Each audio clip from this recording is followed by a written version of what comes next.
Right, good afternoon from Hurlingham, and we're back with our key match between Mark Avery and Gabrielle Higgins. Game all at lunch. We've got a sensation, And Chris.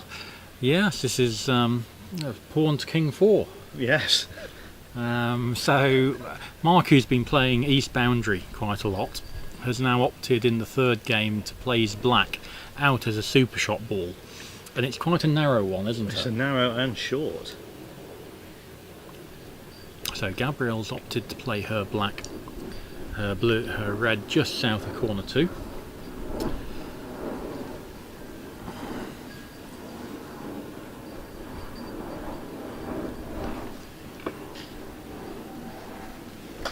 There we go. Quite a set the corner peg again. Yeah. I think on the outside this time. Now what's the thinking here, Chris? I mean, that's only a 13-yard shot for Mark. Can she go further away? She can go to the what we call the maximum distance spot on the east boundary. That's about 2 yards south of the level with the peg, and that would give Mark a 19-yard shot, so 6 yards longer than this. The theory is that if you were to hit this 13-yarder, it's more difficult to play the croquet stroke, getting the ball out and getting a rush on black to hoop 1. Right. Additionally, Gabrielle will know that this shot isn't dead flat.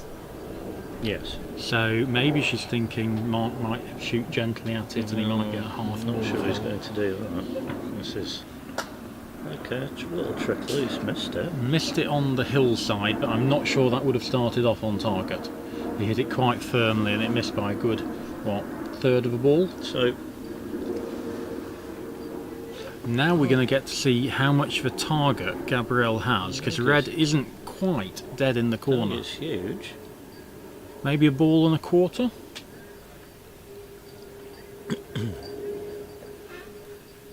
Oh, Almost a single ball. so Gabrielle's saying it hit the corner peg. I do. So it's in the corner, but Well, if it's hit the left hand side of the corner peg, it might not be dead in the corner. Yeah. I mean, I'm looking at this and I'm wondering whether yellow black from a bulk is playable. I think Shorter. it's shorter, and you have to rush hoop 1 from a long way away, but you're likely guaranteed get a ball at 2. better ball at 2 and more of a guaranteed dolly rush to hoop 1. Yeah. Don't know. She didn't even look at that.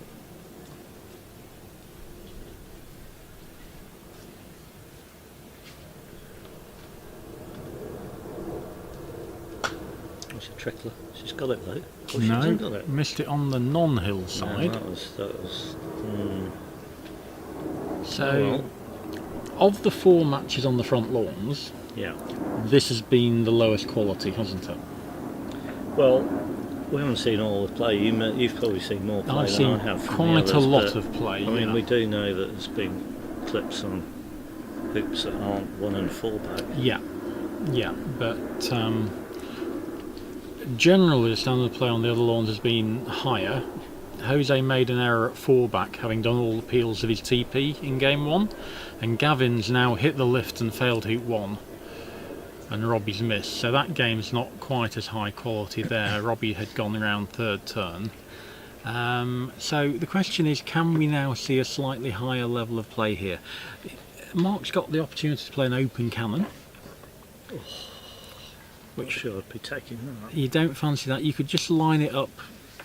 So you were playing a thin takeoff from red and moving it in lawn a bit along the north boundary, or just in from there, because we know it hills off. But I think he's just going to tap this and get a dolly rush on yellow, isn't he? And if he's doing that, shouldn't he be doing it backwards? Well, I don't know. What is he trying to do here? He's not thinking he couldn't be playing an open cannon like that. That would be asking for trouble. His key thing here, I think, is to get a good rush on yellow southeast of black. Don't you? Absolutely, and there are 2 ways of doing it. There's lining it up like this and what we call play a worm cannon, where red just squirts out to the side and This is not yellow a cannon, moves a mate. bit forward. This is not a cannon. No, it isn't. This is It'd open. be an open worm cannon. Yeah. How attractive is that?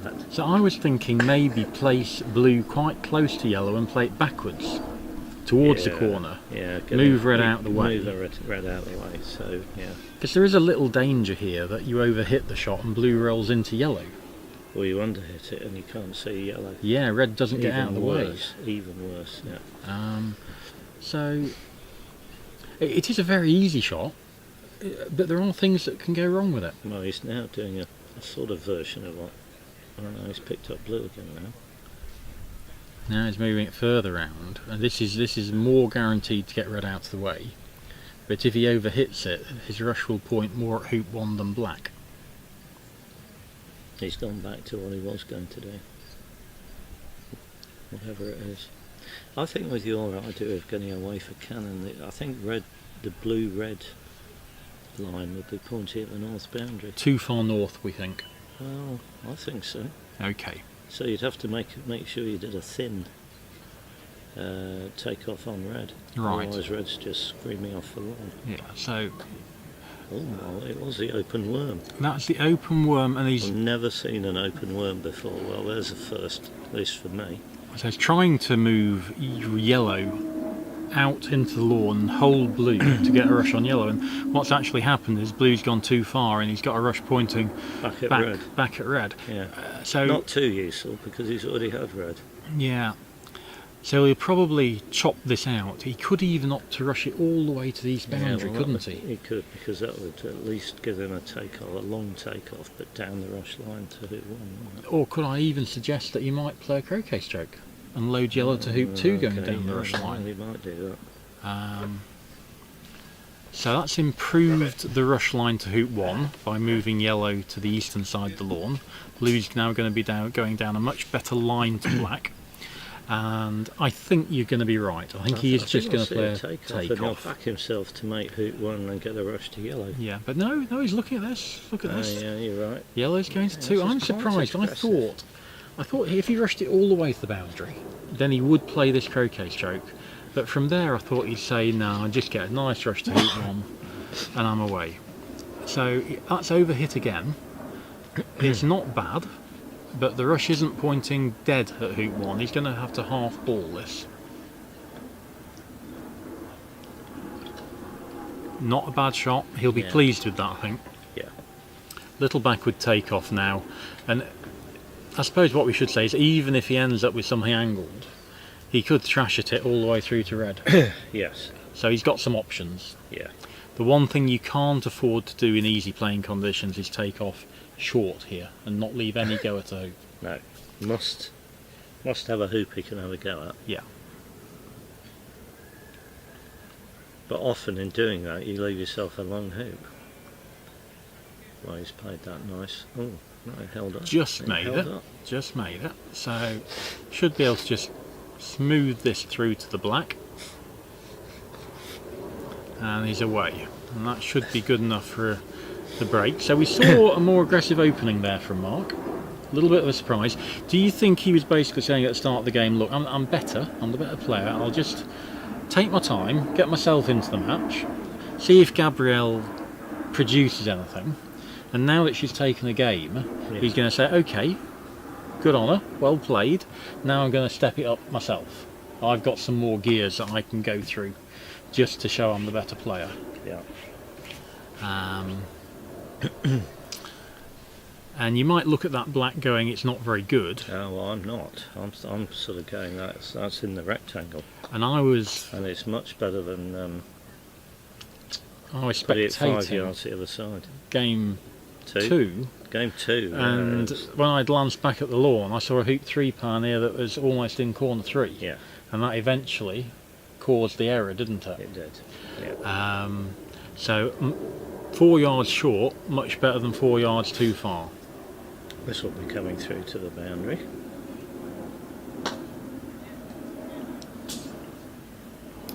Nice to get the rush towards corner 2 as well, isn't it? It just gives you a bit more room to send red. Yeah, because he's going to send red to 4, or at least attempt to. Yeah. and get a rush on yellow.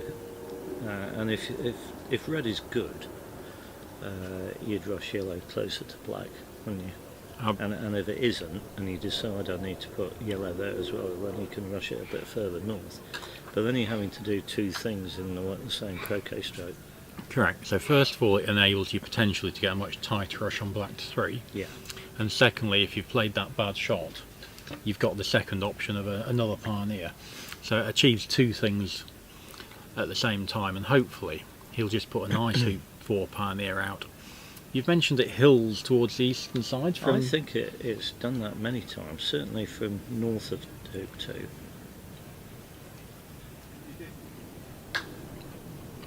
So, I mean, it's sort of coming down that line anyway. So beautiful so we might blue. Not be able to tell. Yeah, so he's got all the options he wants. I think that he'll treat that as okay. That's a good enough red. I'm going to rush this on top of black and get the easiest rush I can to hoop 3.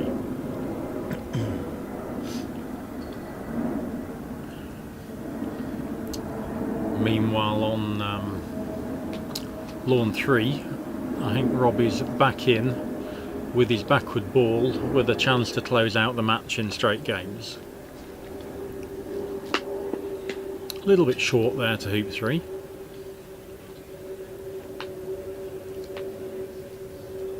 So we saw a different opening here from Mark. Are we going to see any change in the leave? Or is it just going to be... Well, it's been this sort of new standard leave that he's done both times. But he's got all the balls out very quickly here. He's got the option of sending black to hoop 5 and sending yellow to hoop 1 for some popping. I'll be amazed if he does that. So just a routine ball to 4 back, leaving Gabrielle on hoop 1. I suppose one of the things we might mention is potentially the area south of hoop 1 might be a little bit quicker than other areas of the lawn. Mm-hmm. So actually peeling them to hoop 2 might not be as advantageous as you think, but certainly I think getting yellow to hoop 3 might have advantages. And that's not a very good black. In fact, it's not a very good blue. Blue. So both balls under hit. And I think we'll see yellow going to the second pioneer to hoop 5. We absolutely definitely will.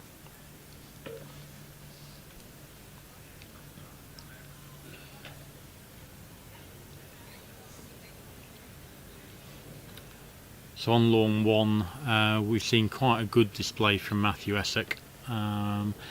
Reasonably sure he won that second game 5th turn, and that's on top of his 11 turn win yesterday at Roehampton.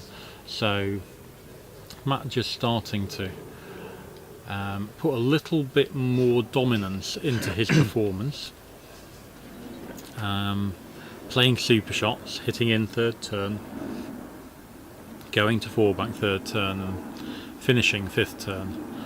And this, can you get a ball to 4 back 3rd turn, one of the key things about playing at Hurlingham. He's a nice positive player who backs himself. Mark's break now under good control. Meanwhile on lawn 2 I can see Zach Watson is getting some play. Well, that's good, isn't it? 2 down in the match, but yeah. He's got all the balls, so I'm assuming he's just having possibly his first break, but at least he's having some play. Yeah. Yeah, Jose had a quite comfortable start. And it'd be nice to see Zach put him under a little bit of pressure and make a nice clean break. Here Mark probably will run this through to the black, and then we'll place the black at 2 back as an early pioneer. And again, this concept of putting your partner ball to 2 back. Keeping control. I suppose if we were going to be critical, we'd say red's a fraction the wrong side of hoop 6. On the other side, we might say, is he deliberately going to approach from that side to go up the hill? To go up the hill, well, maybe. So wants to rush on yellow to the eastern side of the lawn. Nice black at 2 back. Well, we might say that's a bit too far west. Yeah, you could do. But I'm certainly keen to approach hoop 6 from either short and straight or from a little bit on the eastern side up the hill. Yeah. It's a bit like whether you'd want a downhill putt or an uphill putt, isn't it? Very much so.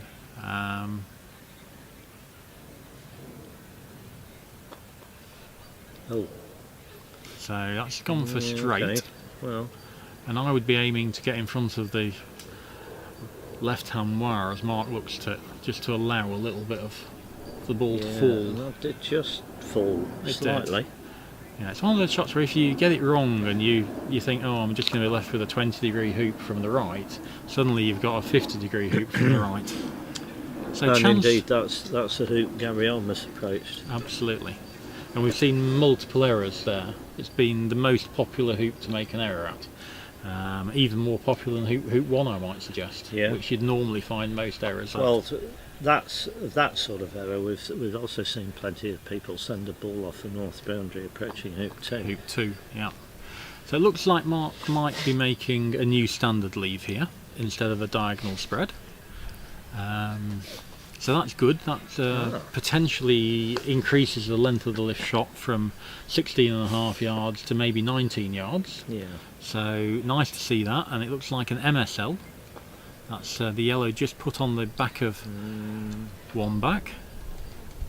No, he's giving up on. Oh no, he is still going to nudge that. I like it actually just off the wire, so that when you're coming to it after hoop 1, you can actually hit it, and it hits the wire and stays within a foot of the hoop. Yeah. Here you can hit it from 4 yards away, and suddenly you've got a 2-yard backward takeoff. Indeed. Well, is that even hampered? I'm going to go and have a look. Okay. So Mark rushing down towards black, allowing him to play a nice easy croquet stroke, loading 3 back, holding for a little rush on black in front of 2 back. Keith's gone to check his yellow open or wired from B-bulk. I'll be amazed if it's open. Might have a quarter of a ball, but certainly won't have anywhere near 3/4, I wouldn't think. It's a nice 3 back pioneer, reasonable rush to 2 back. And he'll be wanting to rush black over towards red after 2 back to make the new standard leave or Morm standard leave, with red on the back of 3 back on the front of hoop 4. So what did you find out, Keith? Well, the scoop on yellow is that you could hit it, I think, from the end of B-bulk. There's about an inch showing, so it's not a short shot. That's the equivalent of about a 30-yarder, isn't it, really? Potentially, yes. So he won't be taking that.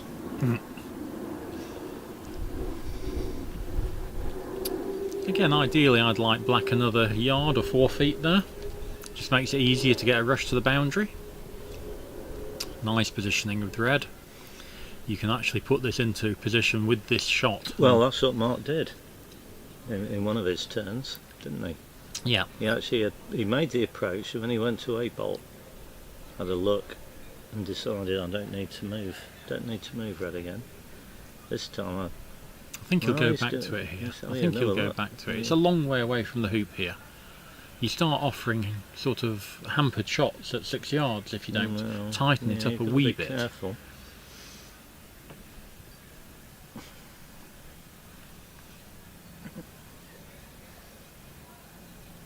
So again, just going back to A-bolt to check where the exact position for red should be.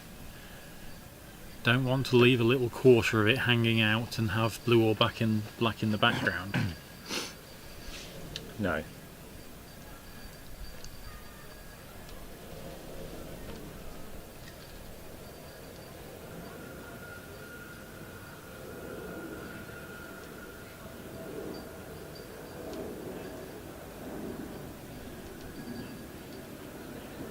So only needs to move this about 1 ball. That looks about fine. Tudor, our roving reporter, is coming back with news of the games on the lower lawns, I think. Right. So what have you found out, Tudor, then? So Matt is just laid up for a 6-2 ball on the while. So actually, that's probably a one-back leave. Tudor's described it as laid up for a sextuple, but I believe Andrew's had a ball around to four-back, hasn't he? So I think it's an optional sextuple or TPO, and that'll be fascinating to see what Matthew does there. But Andrew's got this long shot, and on lawn 2, Tudor? I can't remember his first name. Watson. Zach. Zach yeah. has. I think he's going for an MSL. I didn't look at the clips though yet again, so I assume that's what he was doing. Well, we saw Jose on the lawn, didn't we? Yeah. Or was he actually making hoops? So Jose had the first break, Right. and we think Zach probably hit the lift. So just an equalising break there, we think. Robbie Fletcher's on the middle of a TP. That's a standard TP, so we can probably write that game off and the 3-0 win to Robbie, barring some unusual error. Andrew's had his long shot, and he's walking after it. I don't think he's hit. And I would say he's missed, so that has missed. So back to Mark. He's rushed partner over to the boundary, and he leaves the rush, from what we saw at the Opens, pointing about 1.5 yards to 2 yards north of hoop 5. Yeah, this is why I don't like this lead, because I would hate to be left having to take this cut rush to hoop 1. But if you're a good single ball player, then that's no problem, is it? Yeah, I think I'd normally lay up with the balls about maybe 1 to 1.5 balls closer for the rush.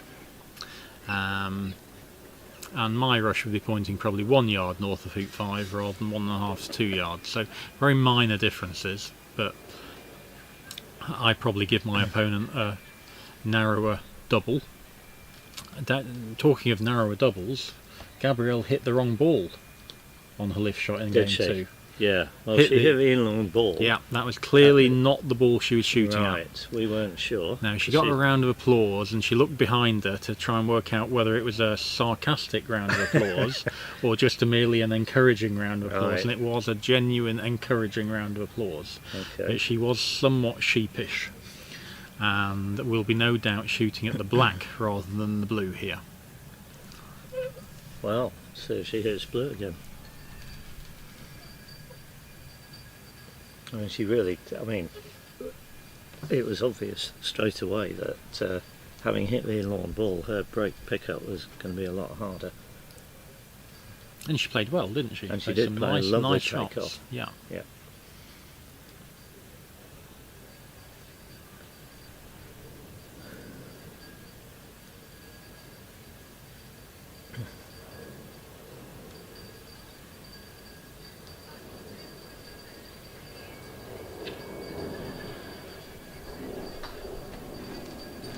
Looking at it, she's got it. She's got it.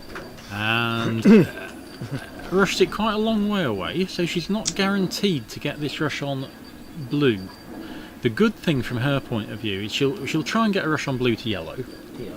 but if she overhits that shot, she might end up with a rush to hoop 1. Yeah.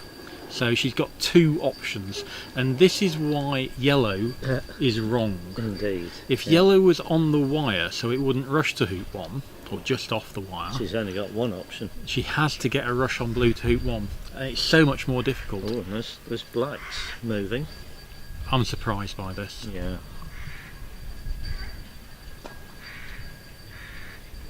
Looks good. Does look good. Oh, it's perfect. That's a very good shot. Yeah. And again, people might have looked at that lead and went, how good was that lead from Mark? She's now got a hoop 3 power now. She does. And the fact is that if we're going to be critical about it, it wasn't good enough, because that yellow should be on the wire. And that's one of the beauties of the leave.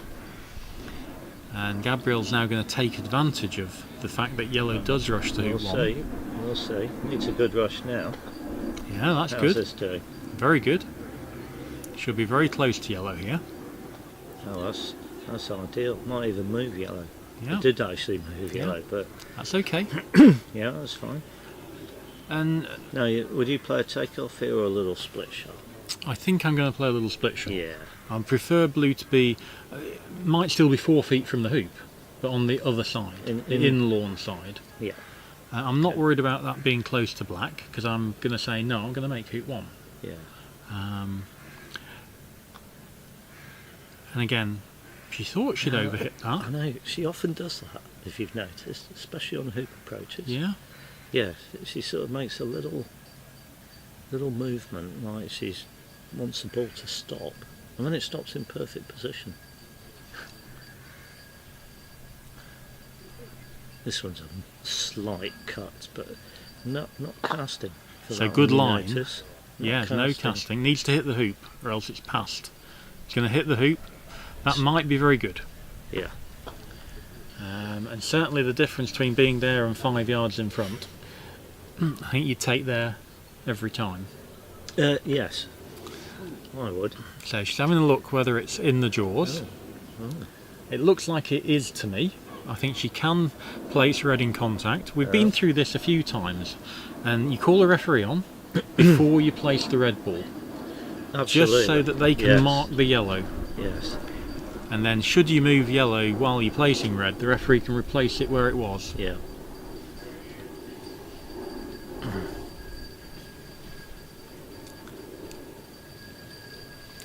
Now, a lot of the players in this tournament, we've said one of the more interesting parts of association croquet is hitting the lift after your opponent's gone around. There are lots of options for you. So you can TPO straight away. You can try and peel blue through 4-back, penult, rover and peg it out and leave a 2v1 game. So is Gabrielle going to do that? No, I don't think so. She should stop at 1-back and do it next turn. No, I don't think she'll do that either. I think she will go to 4-back and make her normal leave and hope Mark misses. And I think she's right to do that because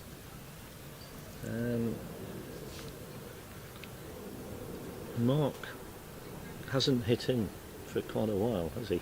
no, so I would also go to 4-back here. I think it's a good line of play. I would force Mark to hit. This looks like a takeoff. It is strange. I wouldn't do a takeoff.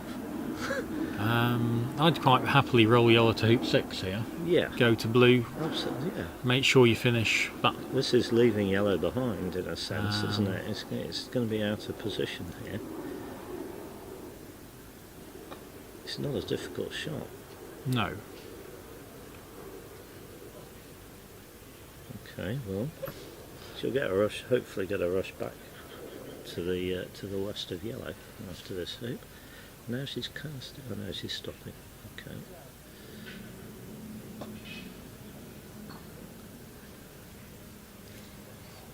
So yeah, you do want to rush back to the western side of the boundary, don't you? Collect yellow as soon as possible. So. And rush it all the way back to black. Yeah.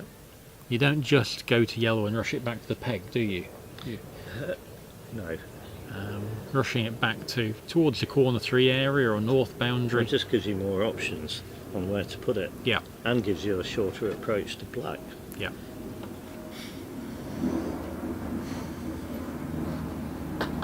That's a good place to rush it to.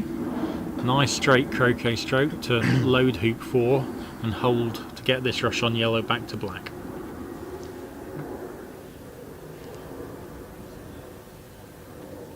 So I think we mentioned earlier today, I'm not sure whether we'd gone live with the technology problems we had, about Gabrielle being the only lady player left in the event. Oh yes. There were 6 to start with, I think. And yeah, last one standing. She's done well. Yeah, congratulations. Well, she beat Marcus Evans yesterday. That was Good a win. Good win. Good win, yeah.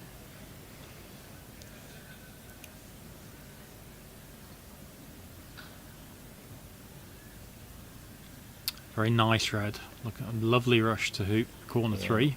And blue's gone too far, but it's not a dreadful place for him. But you do have the option, if you did rush yellow to corner 3, you could put yellow down to join blue, couldn't you? Yeah, and one of the things I like to see players do here is just get it off the lawn by 2 or 3 yards. So I think this yellow is going to be travelling nicely. As long as it doesn't, no, it hasn't hit black. And good. that's the reason I say I'd like it off the lawn by 2 or 3 yards. Mhm. So just in case it goes into black, Black Right, still. so rather than smashing yellow. Yeah. Yeah. Absolutely. Yeah. And these people who smash it and then black gets centre balled into corner 3 and they go, "I was so unlucky," you know. Yeah. And no, you played the wrong shot. Yeah. So she's just going to put this out as a pivot, and I'd be putting this down the line of 3 and 4. correct. And that's a standard play for better players, putting their pivots in between the next 2 hoops.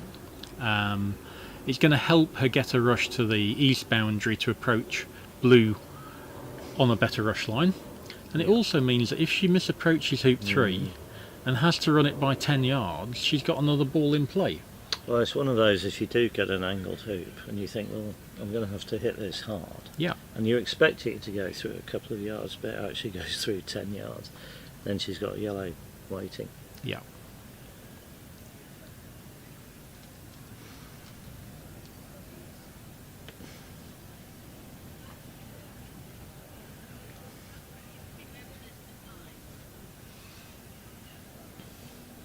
So just my eyes being drawn to Robert Fletcher lining up the rover peel.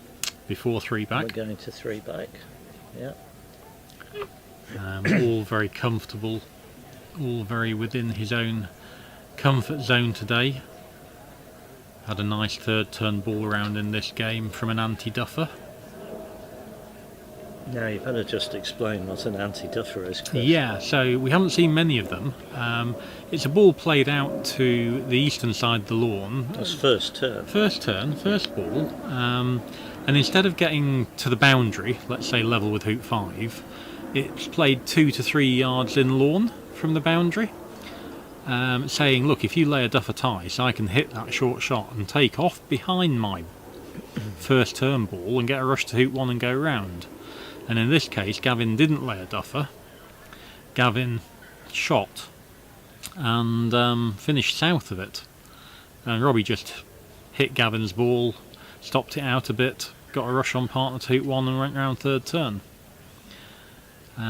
So draws the rover peel going to 3 back, and it should be a straightforward finish from here. Meanwhile, I can see Matthew Essex with his distinctive red cap in play, and I think he's just peeled 2 back, nearly off the south boundary, and is now approaching hoop 5. So it is a sextuple peel rather than a TPO, and we are making an assumption that Andrew did make it all the way round to 4 back, but I'm pretty sure I'd seen him run 2 back, and he's run that a long way, but his sextuple's still going. And Gabrielle, meanwhile, is approaching hoop 4 with a disappointing hoop 5 pioneer. We like, as a break goes on, to see it get tighter and tighter and tighter. Yes. And sometimes they get worse and worse and worse. And that hoop 5 pioneer, it really isn't getting many marks. And to be honest, yellow's in the wrong part of the lawn as well, isn't it? Well, she rushed yellow close to blue. Too close. And couldn't put yellow towards 5. So now sending out a hoop 6 pioneer from a bit further away than we would like. But she should be able to get behind the yellow and rush yellow towards black.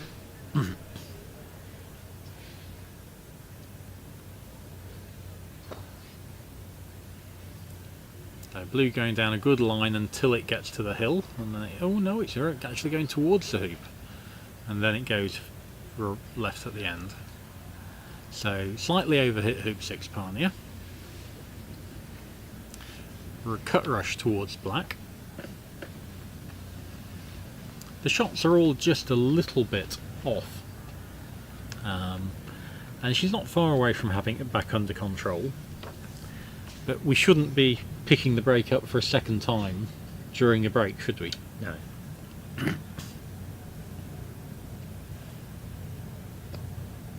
So it makes sure yellow isn't in the way of her rush to hoop 5, and it's in a position where she can hit it after hoop 5 and send it to 2 back.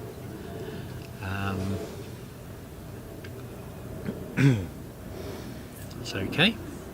So it should be back under control very shortly.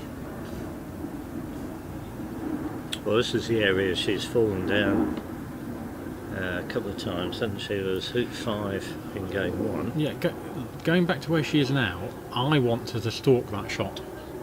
All she did was shuffle up to it, Yeah, and Stephen Mulliner does the whole hog, doesn't he? He goes back, he lies on the floor for a 3-inch hoop. and he's picking a point in the distance Yeah. to aim at. But rather than just shuffle to the side and stand over it, I would rather stalk it from 2 feet, 3 feet back, and make sure my feet and my shoulders are all pointing in the right direction. Pick my aim point from further away, so you've got a better visual angle to look at where the near wire is. And That's good. I like that. nice shot. Got the rush on black as well. Wants to rush this east of the peg, I think. Yeah. So it's a bit of a cut rush. And that time it was a full cast. Yeah. Yeah. So we've had a mixture. Sometimes she casts to aim, grounds the mallet and then swings, and other times she keeps casting. And is it about how hard she's intending to hit Well, it, it do you may think? be, but she had a rush to hoop 1 from up here that she grounded. Yeah. Interestingly, I did a little bit of coaching with her about 3 weeks ago about taking rushes, Right. and she was casting on them. All of them. Yeah. Yeah. And she was following through, and she wasn't striking the striker's ball very well, and she was getting non-ball on ball contact. She was rising up a little bit, Right. so she was losing the accuracy of knowing she's going to get a perfect 100% energy transfer by a flat contact. Yeah. And I suggested to her, play it a bit more like a stop shot Mm-hmm. and get the ball skidding instead of maybe bobbling a wee bit. And she did it 3 or 4 times from the east boundary and got such a better set of results Right. that maybe she has actually changed technique. I know at the time her plan was to play the Worlds as normal and then actually focus on improving a whole set of areas in a game. Right. With 'Cause the eye. she's playing in the Women's GC Worlds. She's playing the Women's GC Worlds, but her target's to getting them at Robertson Shilting. Ah, right. So Good. this is a massive Yeah, target.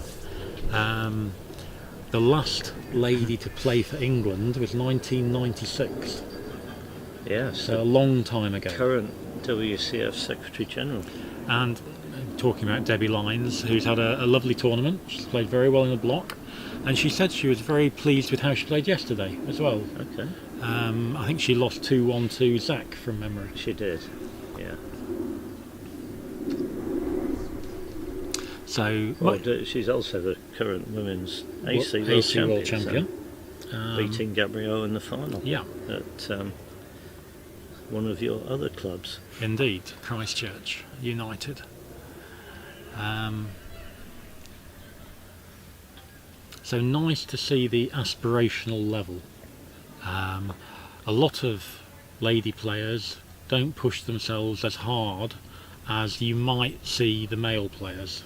They think, oh, this is good enough, or I can't do that. And Gabrielle isn't one of those. Gabrielle thinks, no, I am going to make a push for it. Mm-hmm. I am going to sort of take my game apart. I am going to rebuild it. And I'm going to come back a much improved player. A sort of Nick Faldo approach. Yeah. Well, hopefully a Nick Faldo approach rather than a Podrick Harrington approach. Or an Ian Baker Finch approach. Indeed, yeah. So she's sent black to 3 back, and it's finished a long way short. Now, is she going to put blue there? And blue will definitely be going there. Definitely. Robbie Fletcher right. wins 3-0 against Gavin Carter. Comfortable win. Not much energy expended there. And the fact that Gabrielle got this rush on the blue means that she is able to rush it over to the west and load 3 back with a second ball. I think normally blue would have gone to the peg for a diagonal spread, Yes. but So is this going to affect the leave she makes, do you think? well, Because we're sort of getting perilously close to having the all 4 balls around 3 back, aren't we? From which she can make a new standard leave And- pretty easily. a new standard leave is a much better leave to make than a diagonal spread against 1 and 4 back, Well, because it gives you an easier triple peel if you get the ball's the right way around. Yeah, and she's going to leave, if you leave blue as the ball on hoop 4, and black misses. Mark's going to lift black, isn't he? We assume, yeah. Yes, unless she messes up and gives him a really short shot that he can't turn down with blue, he's going to lift black. So you want blue on the hoop 4, don't you? Exactly, and then you've got a chance of getting all the balls out quickly in a standard TP. And I think she does practice the big shot. Good. I think she's got it in her locker. Good. So yeah, if you're break down, don't just go to 4-back with a diagonal spread. It doesn't really force either of the balls to play. They can lift their hoop 1 ball and shoot to corner 4, and all you've got is 3 balls to start with. Where's this going? This is not. This is looking like someone who's intent on doing a diagonal spread. No, that's okay. You can still leave it there Yeah, okay. when you're making an NSL, and that is still going for an NSL. Yes, you're right. All that's saying is I'm going to get a rush on black after 3-back, a bit close to yellow. I'm going to place my ball on the western side a bit more accurately. Yeah. So I actually put it very close to where she's put it, maybe a yard close to 3-back. Fair enough.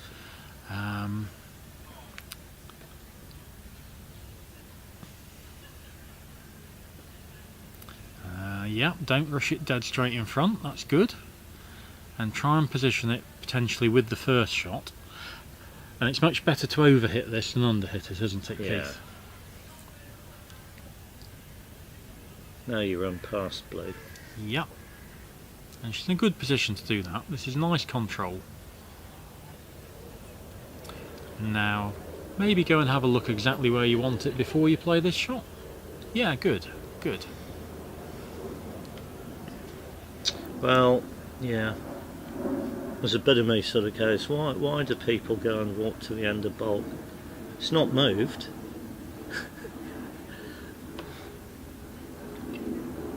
The hampered position is exactly the same as it was every other time. I think it's very much like picking a blade of grass, and it helps you actually slow down a little bit for these small key shots that are coming up. We're going to play a lot of shots, maybe just moving a ball an inch here or there, getting a rush on partner to the boundary, placing the last ball exactly on the spot you want to leave the rush to the perfect spot for you with no doubles.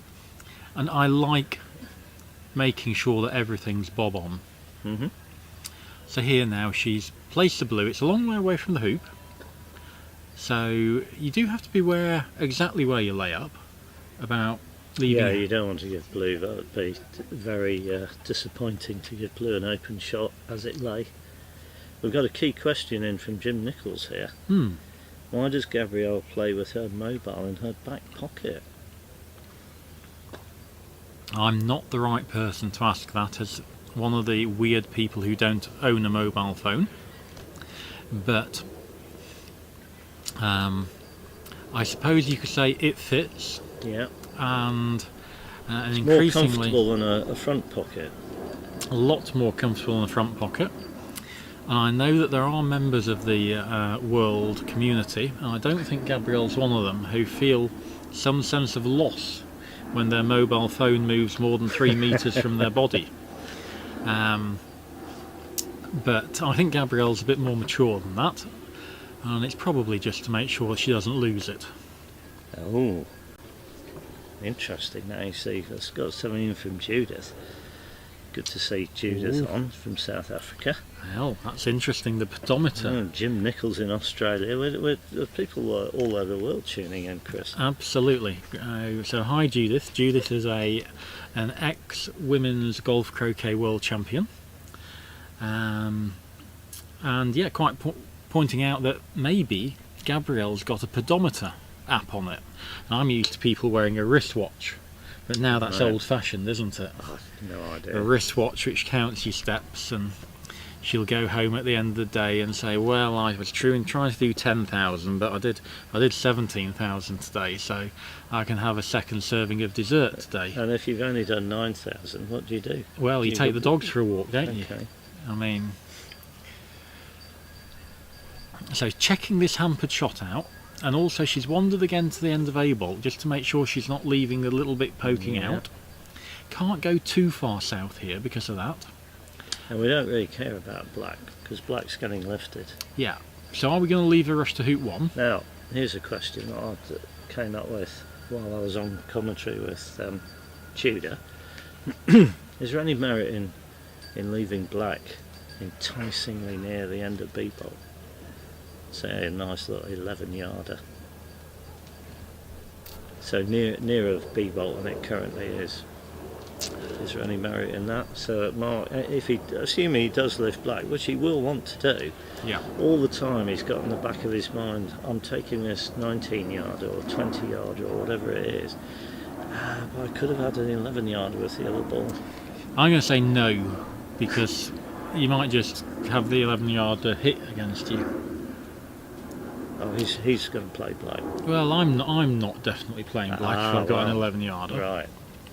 Well, I think Mark's looking at this, and if this was attractive, he might take this shot.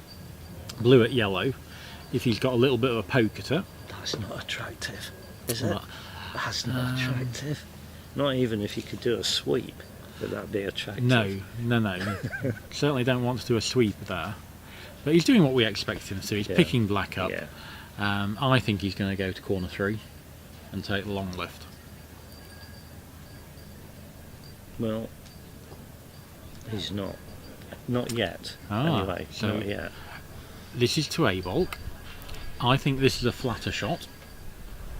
It gives more away, in my opinion. This is an easier pickup for Gabrielle if Mark misses this than if he misses from corner 3. Well, let's see him miss first, and then we can talk the viewers through that, can't we? Yeah. The first thing I'm going to say is you should shoot at red. Oh, look at this. This is moving back from the end of A bolt. We've got some of blue poking out. So is he got a bit of blue and some of yellow, or is he just still shooting at yellow? I always shoot at red if I haven't got a double. Now, is that to avoid giving up the promotion? It is entirely to avoid giving up. So that would mean if black missed yellow to quite close on the north side, you could tap. Or is it blue? Oh right, wide blue? open. That was bad then. So blue was bad. That is very disappointing. Gabrielle did all the right things. She went to the end of A bolt. She found out where the spot was. Yeah. She rushed it and then she croqueted it again. So with 2 goes from about 3 inches, she hasn't managed to get it in the right place. I did say it was a long way away from the hoop, but I still thought it would be wired. And Mark will probably send partner to hoop 2 here, which isn't ideal because he wants it at hoop 3 for the 4-back peel. But it's always nice to have a hoop 2 partner. Well, yeah. I mean, I like if you can get it. I don't mind getting red and yellow to hoop 3. No. Before 2. No, it's fine. It gives you multiple options on where you rush blue to. Yeah, most top players are simply thinking all I've got to do is make hoop 1 here. Don't go into red. Good. And now he can hit yellow and he can stop yellow well into the lawn, getting a rush on red. Good blue at hoop 2.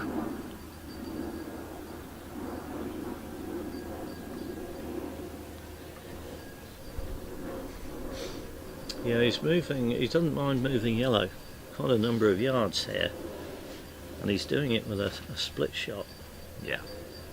That's someone who's confident with their croquet strokes. Absolutely. From these little stop shots and drives from a few yards away, you should have the back ball on a piece of string, really. Yeah. I mean, there are some players. No, I'm not naming names, by the way. Some players, they play that shot and get a rush to hoop 1, and you'd go, "Oh, I've done well there." Yeah. And when Mark plays it, if he doesn't get a rush to hoop 1, you're surprised. You're surprised. Yeah.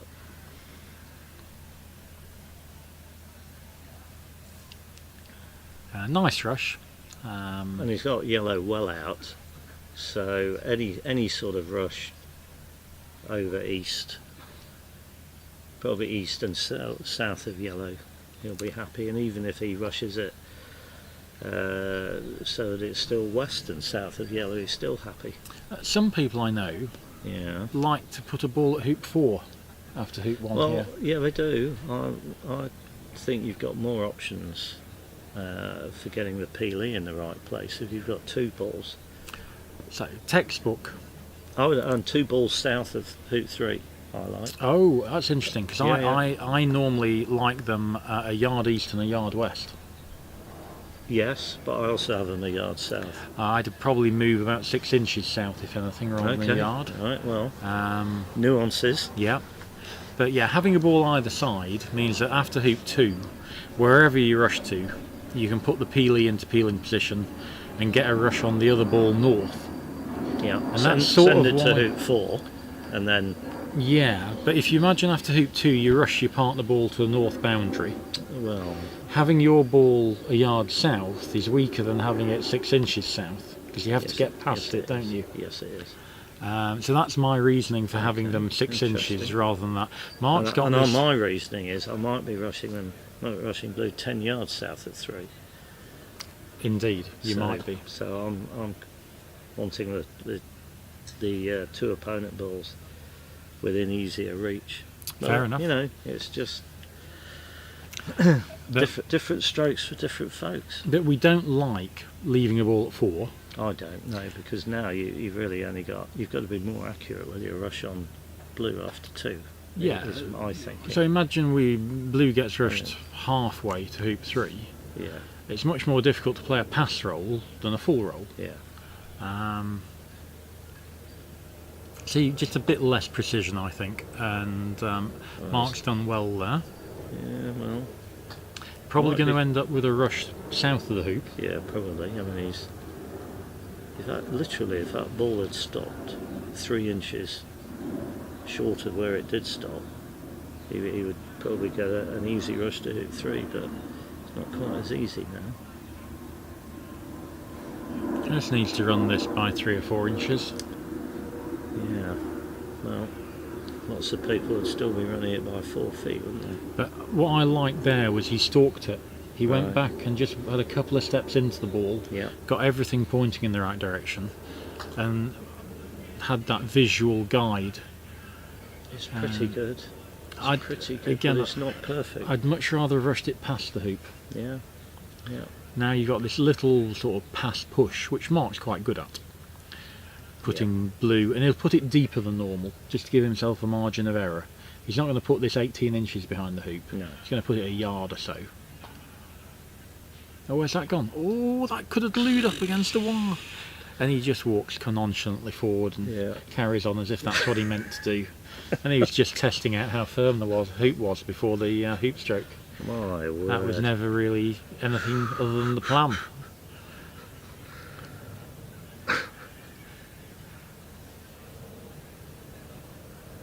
It's a funny place for an escape ball.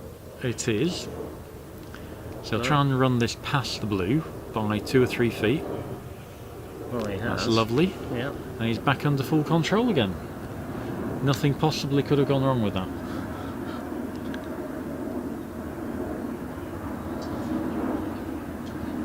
He's got enough room to go between the hoop and yellow here. That's just what I was wondering. Yeah, he has.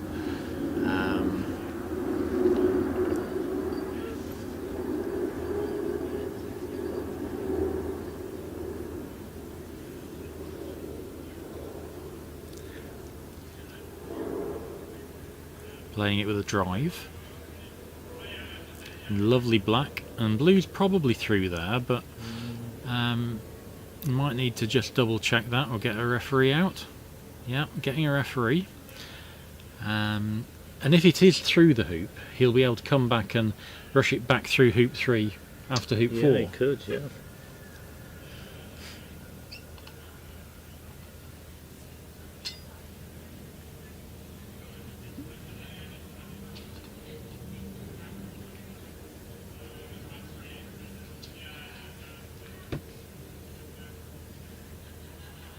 So that's being given as through. The blue clip comes off, and he'll rush yellow south, put it to 5 after hoop 4, rush red back, and then he can, as I mentioned, rush blue back through hoop 3 south and croquet it up to hoop 6.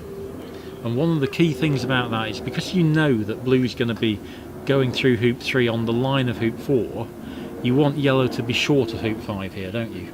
Yeah. Anything past hoop 5 is going to make the next set of shots more difficult.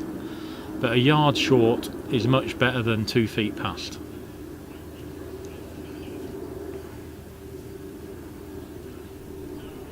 Now, are you trying to put this on the south side of 5 or?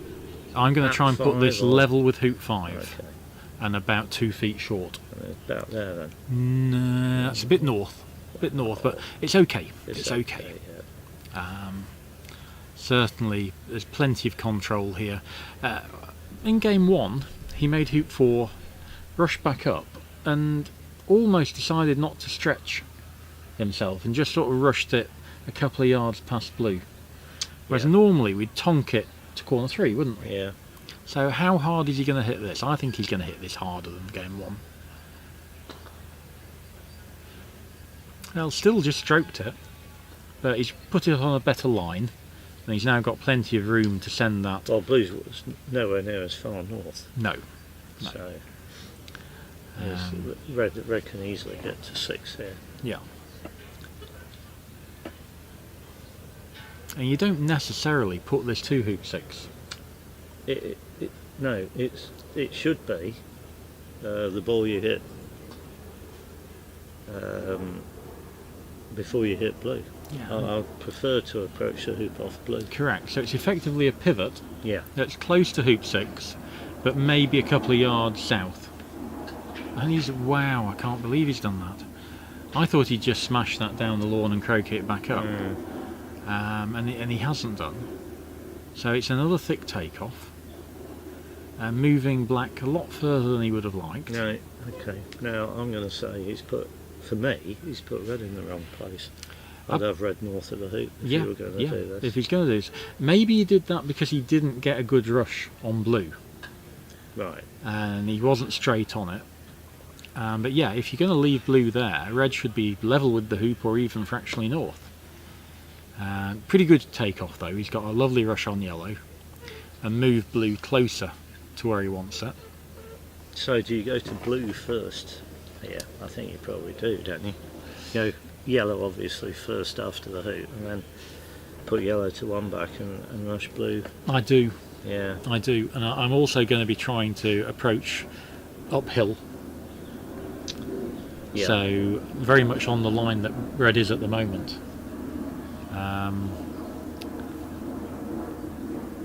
The question is, do you rush blue into position and take off, or do you rush it a little bit south of red and croquet it up there?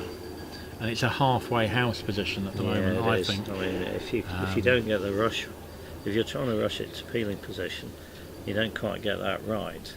You can't adjust the north-southness of it. You can only adjust the east-westness of it. Yeah. So I'd probably play to rush it probably a yard east of red.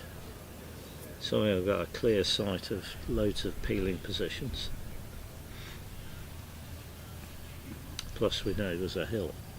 Yeah, I don't think I'm going to risk rushing it a yard east, because if you rush it a foot east, you're in no man's land again. And yellow's just gone a bit too far. I'm going to give myself more margin of error and maybe try and rush it 2 yards away. Okay. This is a rush to peeling position. Nothing wrong with this, and he's got the weight right. Yeah, that's the important bit, because now he can just nudge it 2 balls further east and get a rush on red. Down the hill. Down the hill. But it's not too bad from It shouldn't be too bad, should it? But yellow's more of a worry to me. Yeah, sure.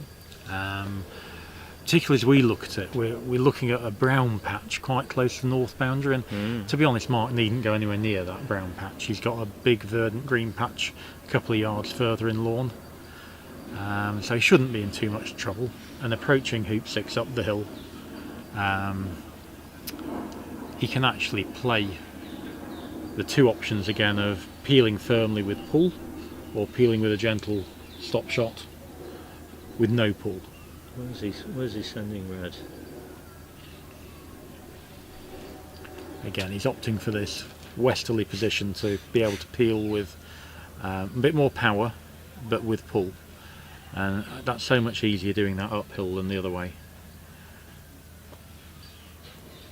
That's fine. The hill Yeah. moves it round, and now he's Yeah. got a nice rush back to the hoop. That's the thing, isn't it? Yeah, you can use them to your advantage. Yeah. And lovely, lovely position this, apart from where yellow is. I think he'll try and rush to corner 2, or do you think he's going to have to rush? Well, where he's standing now. Definitely not corner 2. Not enough room. No, I want to play it from much wider. And there's so much room behind yellow with nice green grass on it. I don't want to head to this brown patch in corner 2. No.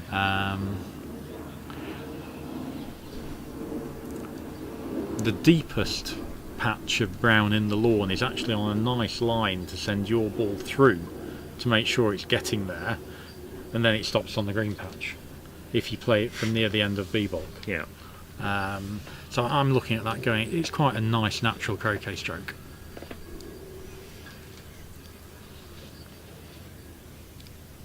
But even as the day has gone on today, Keith, this patch a little bit on the west of the line of 1 and 2 and peg high has started to go brown, hasn't it? Corner 1's starting to go brown. So I think if we're lucky enough not to get any rain, we might have a bit of interest for the semis and the final. Mm-hmm.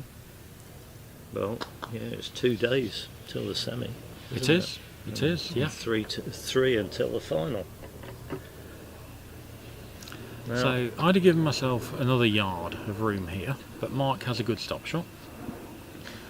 And he should be fine. There's no need to peel rover going to 2 back.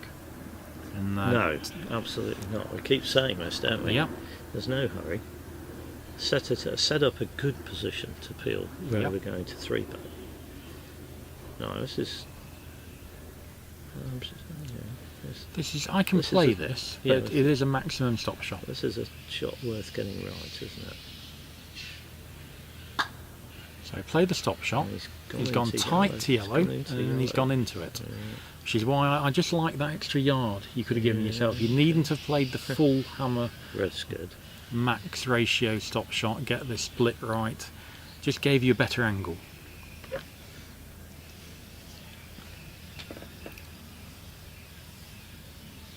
Well, I'm going to stick with this for a moment. Oh, he's overhit it. It's gone. It's gone. Gone. Is it gone? Gone, I think.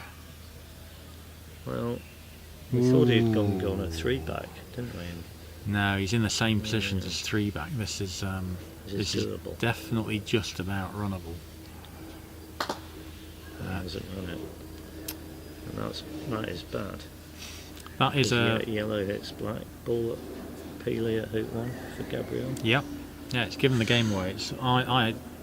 Mark had won that, and now Gabrielle has a finishing turn. Now, basically, that was the genesis of that was yellow, wasn't it? Yeah, which we spotted very early on. Yeah. He had lovely control at 6, but yeah, every time you're sending in these balls outside the rectangle, they create a problem.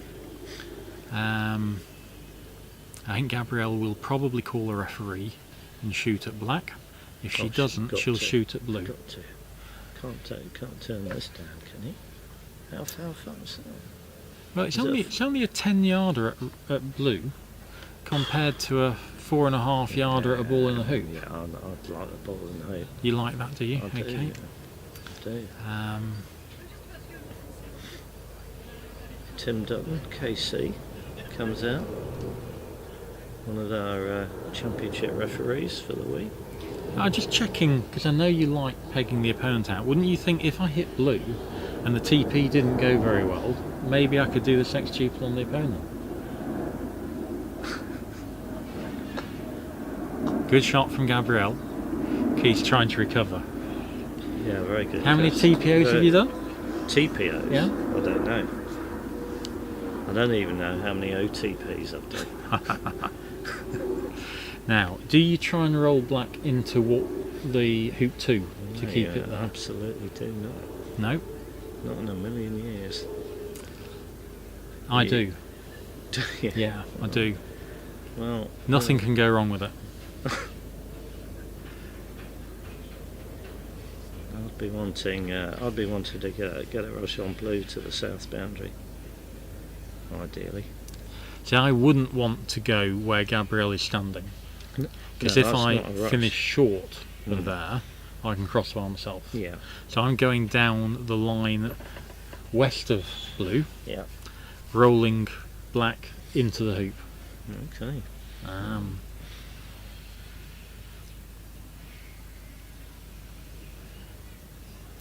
So that's one of the rare times we've disagreed on a line of play. Be interesting I to. just want the. I want to get a good rush on blue if I can. But I can see the merit for going down a line that doesn't give you yourself a chance of getting cross-pegged. Very well played. She's finished exactly where she wanted. Yeah. My issue with this line of play, Keith, is let's say you play it well, and you've done what she does here. Gets a lovely rush on blue, rushes it down, sends it to 2, makes hoop 1, but doesn't get a rush. And where's that gone? So that's gone into the hoop. She's still got a little bit of room to send it north. I think she's fine. But if you don't get a rush out of hoop 1, you're suddenly faced with taking croquet from where red is, with a ball where black is. Very attractive. Are you then split going roll to play coming the, having refused to play my little 7-yard Well, roll into Yeah, no, I am. a hoop? I am, and I'll tell you what. Ideally, there's going to be a ball at 2. Where's she going with yellow? Okay, that's fine. That's not good enough. That's not a ball at 2 to Come on, me. Blue, come on, blue. No, but she can send red to 3, And rush blue. rush to 2, and run the hoop and pick up black. Okay. But that still played a very big croquet stroke after hoop 1, Yeah, whereas I've got a pivot to go to. yeah, you have. Yeah.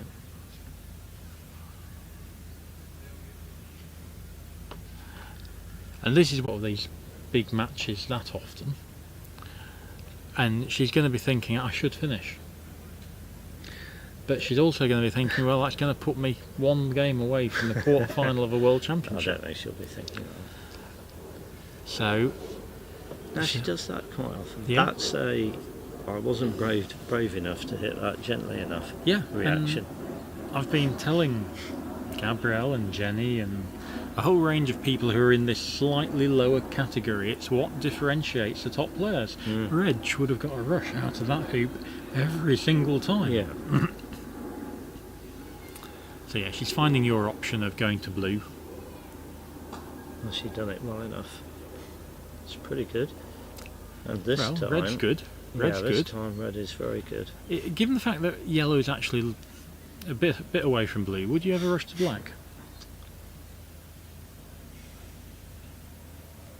Yeah, it's marginal. I mean, given this bit of lawn up here, probably not. It's further. See, I don't mind that. This is I don't okay. mind croqueting blue anywhere, probably towards red. Towards red, I Yeah. think. Nice straight drive Yeah. or a stop shot. Yeah, get a probably a 2-foot hoop and just smooth it through. Yeah. Played a full out stop shot there. Yeah, it was good. Played it really, really well. Yeah. I didn't think it was necessarily needed. You could have just played a drive. If you suddenly don't time that stop shot right, you're left in an unrunnable hoop, aren't you, if you mistime the stop shot? You are. Whereas the drive was just, send blue 4 or 5 feet less far.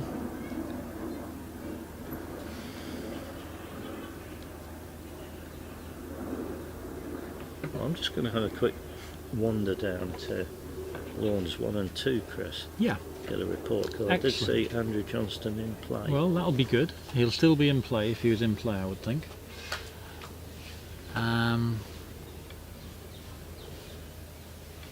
So this is really the sort of position that you practice. You've got partner at hoop 3, you've got all the other balls under control, and things to work on are getting really good control after hoop 3, so you can guarantee peeling 4 back rather than jawsing it. As soon as it's jaws, you've just got that little bit extra work to do. So wants to get nice control on red to rush it into just the side so she can approach it, sending it nicely behind the hoop. Keep your pioneers inside the rectangle, sending black out from a long way away here. Yellow's a tiny bit short. Black's fine. That's a perfectly okay black.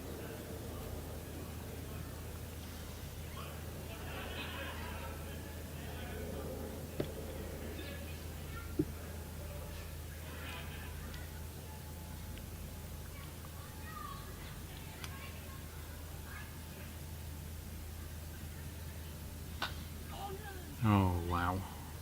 Oh wow. That's just pressure. So I was going on to say she'd be putting the blue to the western side as the escape ball, because that's where black was, but that's just a sort of, that's shorter than the one Aston missed yesterday by quite some way, I think. So Mark's been given a reprieve. Blue at red is the obvious shot to take, and if he hits that he'll make 1 point and make a strong leave. However, if he misses it, he's just giving Gabrielle everything back on a plate again.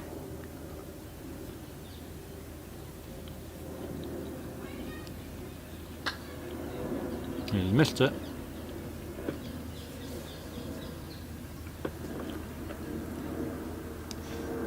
So, as I mentioned probably an hour ago, this match has been much lower quality than the other 3 matches here today. Gabrielle has had a major reprieve, having basically missed a short roquet mid-turn. Mark's then gone and missed a 6-yarder, giving her all the balls back again. She'll be able to roll the blue to the western side of hoop 3 into this escape ball position I mentioned. I might even roll blue north of the hoop here, just to make sure I've got enough room to get a rush on it. Get travelling, keep going, yellow's short. I've missed something, haven't I? I've missed something. You've missed more than something, Keith. So Gabrielle sent a lovely blackout to hoop 4 from corner 2. Yes. And then missed a 3.5-yarder pointing east. And then Mark missed his 6-yarder, and Gabrielle was given all the balls back again. Right. And she hasn't got a rush on red to hoop 3, so that's why we're in this slightly imperfect position, having to approach from a yard and send red a little bit deeper than you might normally. This is in, you could run the hoop and hit blue here. I was saying to the viewers, because Gabrielle was taking croquet from sort of level with the hoop on the east boundary, right, and had to go past partner to get it back there. Yeah. I said I might even put blue north of the hoop, just to make sure I was definitely going to be able to play the peel going to it. Because there's definitely a chance of, let's say, blue going an extra 2 yards, and she would have had to have played this shot not getting a rush, or from a long way away with some sort of stoppy peel. And I quite like playing it with a roll. This is straight though, isn't it? This is fine now. She's got blue there. It's very good. Yeah. She didn't get a rush to hoop 3. No. No, that's jaws. Okay. Well. Nice rush south. Left the clip on the hoop.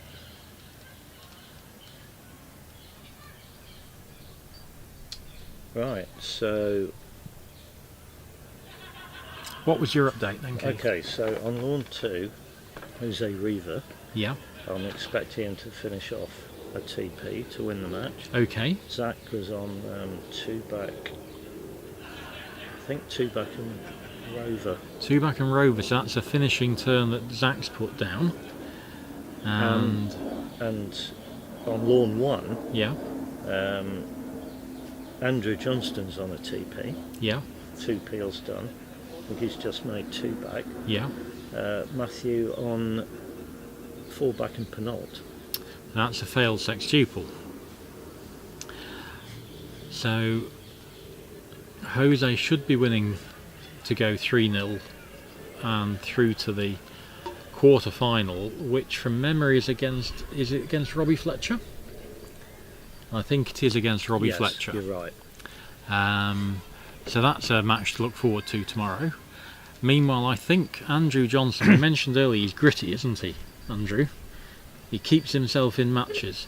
Managed to come through yesterday, +1 in the third, against the evergreen David Moore. Yes, yeah. And apparently the... right, so David was finishing a triple. Yeah. A straight rover peel. Yeah. Ran into, well, tried to jump, but ran into Peely, or hit Peely on his attempted jump shot. Tried to peg out, separated Andrew's balls, pegged 1 ball out, and Andrew was for 4 and 4 back, and he had maybe 12-14 yarder with his, something like that, with his 4 back ball. Yeah. And chose to take an 18 yarder Wow. with his hoop 4 ball. Wow. Which he hit. Went round, got David wired from the peg by hoop 1, Yeah. but didn't really get a good rush and ended up rolling a bit short. So when David missed, Yeah. he still had a 6-yard pickup to do, which he hit and finished. Well, that's certainly an impressive win from Andrew, and he's sticking in it against Matthew. Looks like he's probably going to go 2-1 down from 0-2. Matthew up this end of the clubhouse at the moment, so looks like he's given up on the second game. And Gabrielle, again, this is not a tight rush to hoop 5, is it? No, and you really want to rush. You Out of hoop really 5. want to rush out of hoop 5. That's She's gone not north. going to get one, I don't think. No. So again, just showing those little bits of lack of precision that differentiate the levels of players. I think it's just down to croquet stroke technique, and it may be the tension of a situation. I see a lot of people who, and I try and coach people to be aware of this and therefore to avoid doing it. Yep. So they're playing some sort of half roll or something like that. That normally involves, well, it would involve a forward shaft lean. Yep. Which they set up for. Yep. But when they actually come to play the stroke, they flatten out the arc. Either because the top hand moves towards the body, Yeah. or the head moves upwards. Yeah. So they're the two standard things that happen. So this is a wily ball, this blue. Yeah. I don't put a wily ball out here, and I certainly don't roll it off the lawn. It's fine. It's But what just she hasn't done about is get okay. near red. She hasn't got near red. So I saw Kevin Beard put one of those off the lawn. Oh, did you? I send it to 1 back Okay. in this position. Just because it's an easier shot? Or, It's certainly a much easier shot because you've got the angle to help you. yeah. So for the same amount of energy, yellow would have gone further. It wouldn't would, it Yeah. would. And again, I don't send it to 1 back, I send it 2 yards short of 1 back. So I can peel Shot that penult nicely. going to that ball. Right, so that's...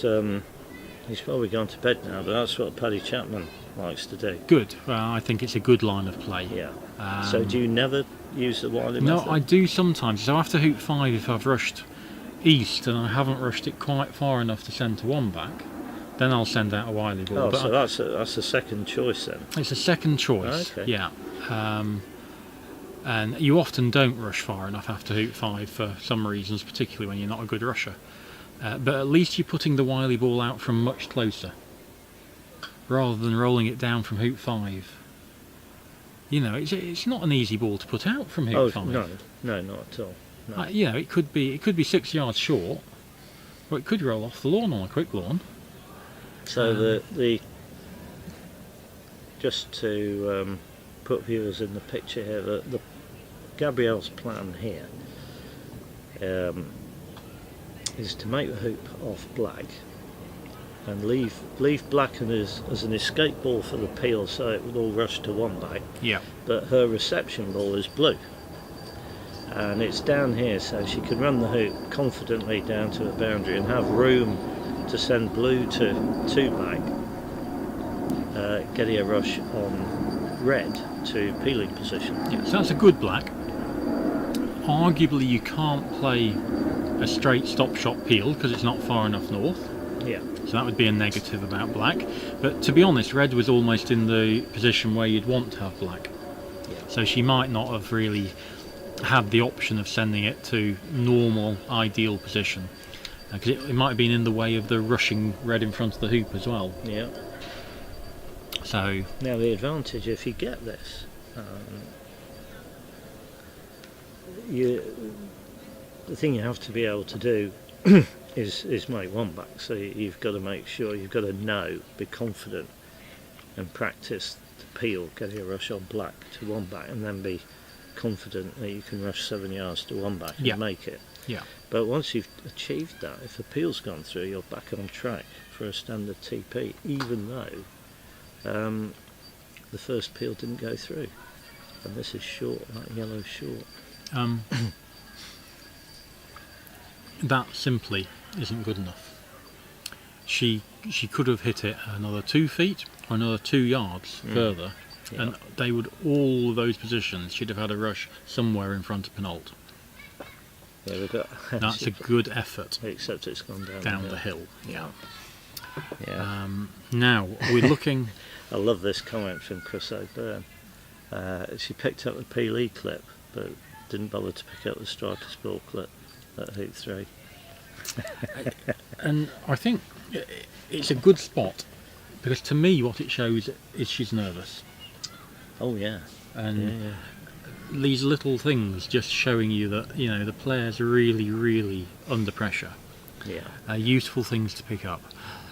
Mark never looks like that. Mark never looks like that, no. The question I have for you is, given where the balls are now, red and blue, if she makes one back, I know what's coming. Are we going to take on the death roll? Yeah. Horrible feeling she is. And I would. Well, I'm good at that shot. Well, fair enough. Fair enough. Lovely rush. It's not bad. Yeah, It's happy with that. Yeah. Should be able to get a rush back to the end of B-bulk area. Yeah. And therefore get black to 3 back. And go past the red to rush it back in front of the hoop. Yeah. That's a good approach.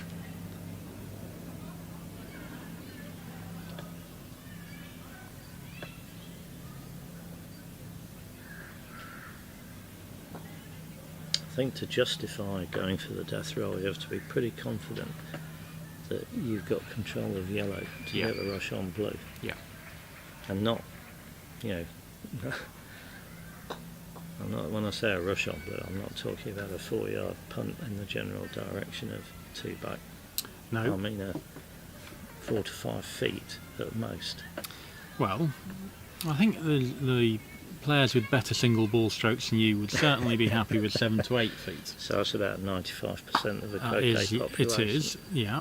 But this looks really good to me. Yeah, gone down the black's hill nicely. not great, well, but maybe it's okay. do take some hill. It's not gone far enough for me.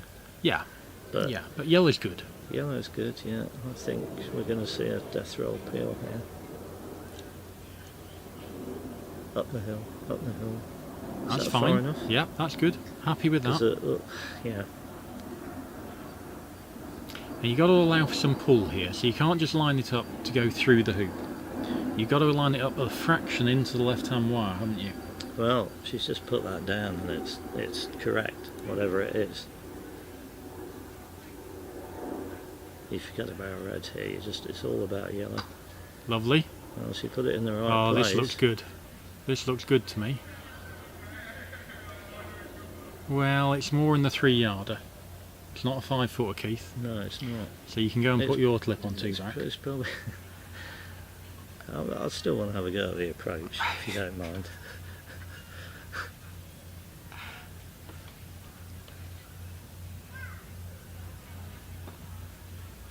Yeah. So Let's hit see, We've it. got another non-straight approach to a hoop. Yeah, I think she should be able to be. I'm sure. I mean, she'll be fine, probably. So- But you'd rather put approach straight up to the hoop, wouldn't you? You would. So fraction this under time hit. she actually has underhit it. That's okay. This is all okay Can still. she go to the boundary here and be confident? Red's No, nice, isn't it? no, I actually, wouldn't be but- confident. I'm not sure I'm going to the boundary. Well, she has. She's run it well, and it is finished inside the. No, she's not in the yard line area. No, I so don't it's think. inside No. where the yard line would be.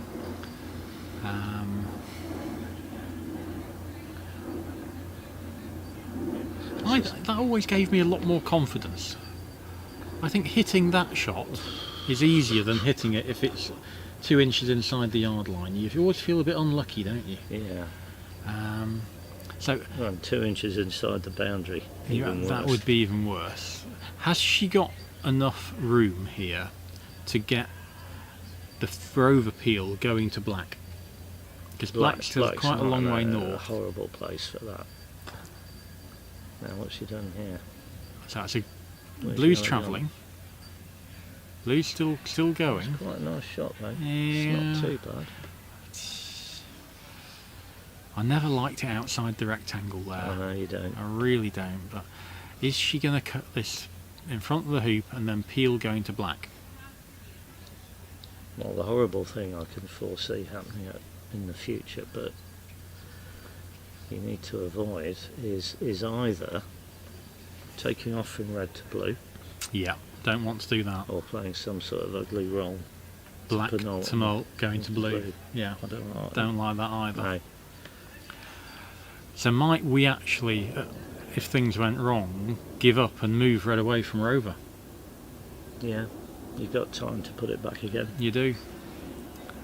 Anyway, let's see if she can get a rush out of 3 back and leave red there and then go back and tidy red up after 4 back. Don't go anywhere near red after 3 back.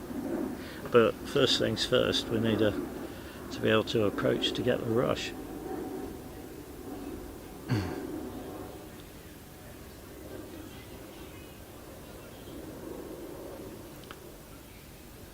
And these are... Oh, no, She can probably get hoop and roquet from there, Keith. She's done it once before. Nudge it to the side and then power through the hoop. And black anywhere on the north boundary is quite good, isn't No, it? I don't think it's getting to the north boundary. Do you? Well, Okay. I'm hitting this really hard. Breaking your mallet? Not necessarily hard enough to rush black into blue and knock blue off the lawn, but a lot harder than that. A lot harder than that, yeah. Hmm. So we're going to see one of the two things I didn't want to see. We are.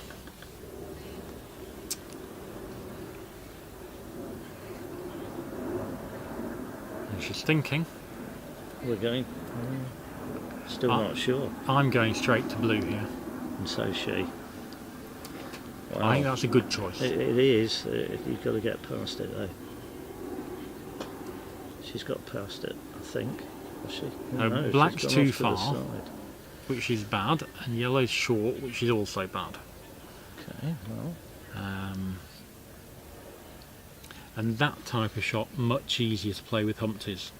We've been going on about how much more difficult they are to play with, but that shot they would have made much Yeah, easier. Yeah, you'd have been having yellow off the lawn.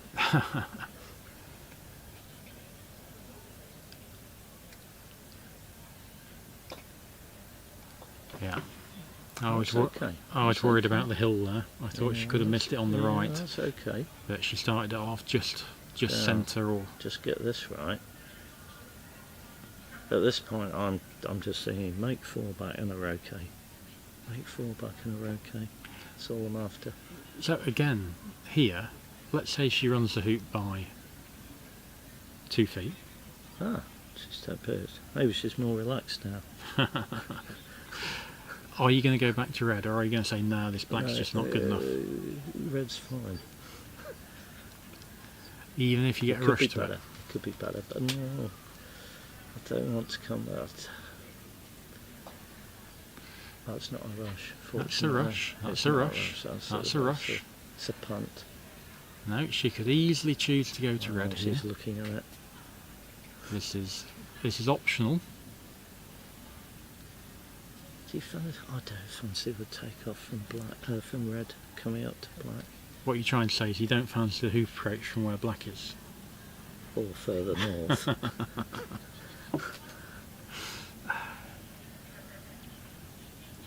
This is getting some smack, is it? It is.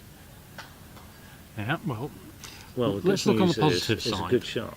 Yeah, that's a confidence builder, isn't it? Yeah. You've gone for the firm rush and you've hit it in the middle. Now you want to improve red's position, moving it slightly to the western side of the lawn, so you can take off, nudging it back. Where's blue going? Where is blue's fine where it is? Yeah. Just absolutely. take off from blue. No. What? This is putting blue in the way. That's, well, for me, that's awful. That is the worst place you can put blue on the lawn. Because blue's essentially a pivot. Yeah, so I was going to mention that if things went wrong you could peel blue. Right. I don't think that's what's gone through her mind. No. Well, So, this needs to come west of blue for me.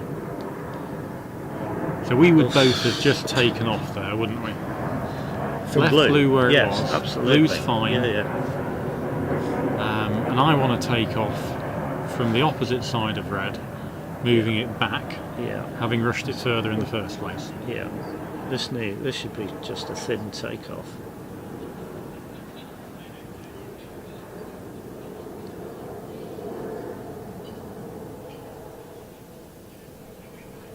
Okay. Well, I don't think red's moving too far. You've got to get, it's just a single ball straight, this, isn't it? So red's good, and yellow is short, I think. Yeah, yellow's way short. This is nightmare territory. Well,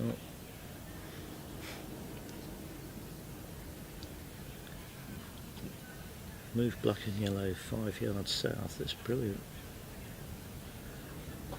Okay, so we've got a 5 yard approach, well 4 yards, call it 4 yards approach to a hoop that dives right to left. Oh, she put it down the wrong line. No. You can't miss it on that side, you had to miss it on the other side.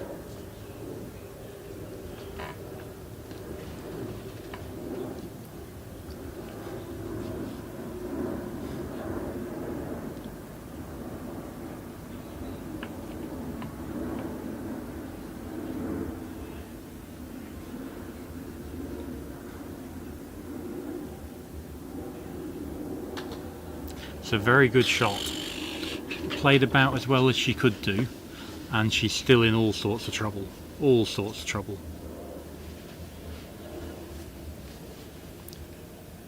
So this is hittable. My first recommendation would be get a referee out and mark where yellow is, just in case you decide to have some swingy things and you randomly hit it. It's absolutely crucial ball this, so go and get it marked. Even if you end up playing into a corner from here, it's worth just getting it marked straight away. If she plays into a corner, I think she'll get another shot. I think Mark will play blue and make a hoop and a leave. If she misses black, then it's quite likely she won't get another shot. This is bad. Yeah, it's not completely hampered on black, but it's not open completely. Has she got any sort of blue and red target? No, it's even worse. No, okay. So I was saying while you're away was, well, first of all, go and get it marked, just in case you decide to do anything. But if she plays to a corner here, she'll probably get another shot. Mark will probably play blue. Yeah. Whereas if she misses this, that's probably the last shot in the game for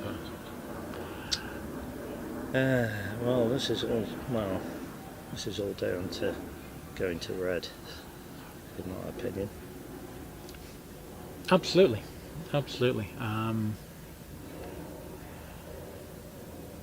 But it's all about not getting a rush out of 3-back. It's all about not having a good 3-back pan there. It builds, doesn't it, Keith? Yeah. And eventually one of the things occasionally creates an error.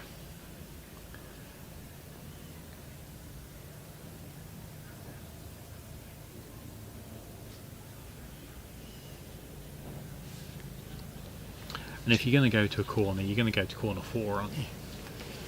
That's what she's thinking about, I think.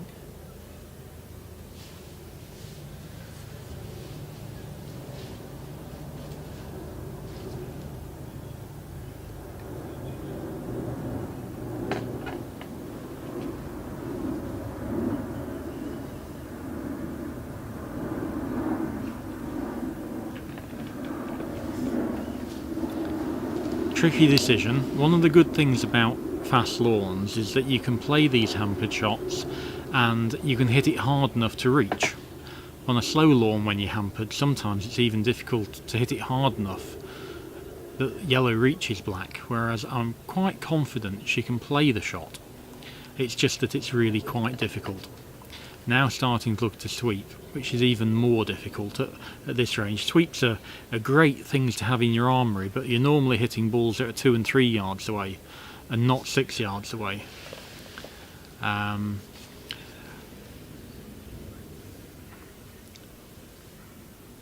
So, well, if she's looking at the sweep, it's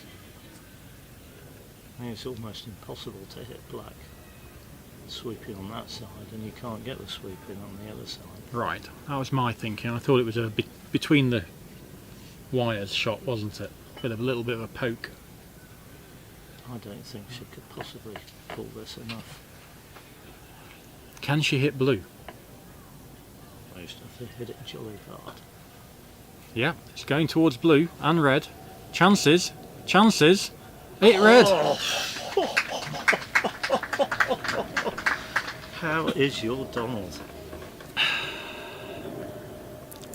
Well, good Can shot she to peel it? Gabrielle. Can she peel it? I think she can peel She this can with a jaws it, maybe. straight Jaws. shot, Yeah. hit blue, Yeah, cannon peel it, yeah.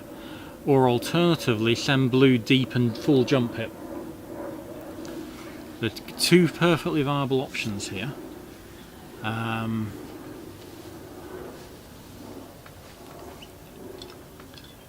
So here's the replay. That's gone down there, and now we're back with live action. Here we go. Let's see. Yeah, she's always looking at that double target, I think.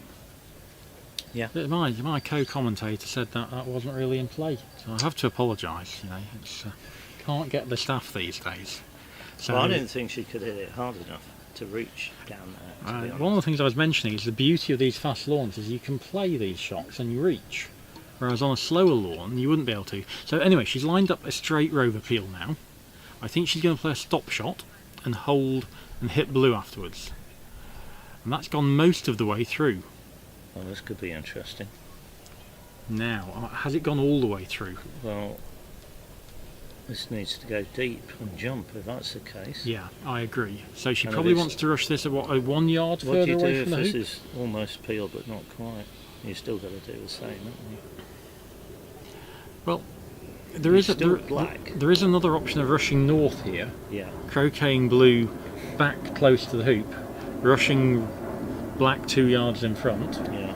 stopping that deeper, 2.5 yards in front if you want, stop it deep and then full jumping. Well, she needs to make sure she doesn't.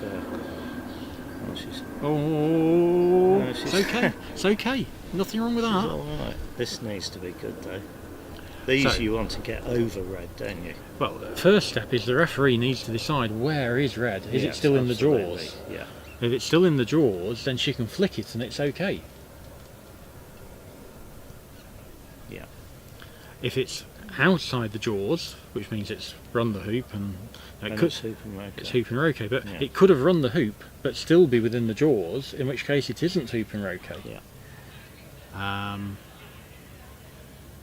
So But I think you try and get over this.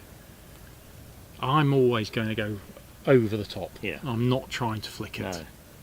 So So yeah. Well, we'll see.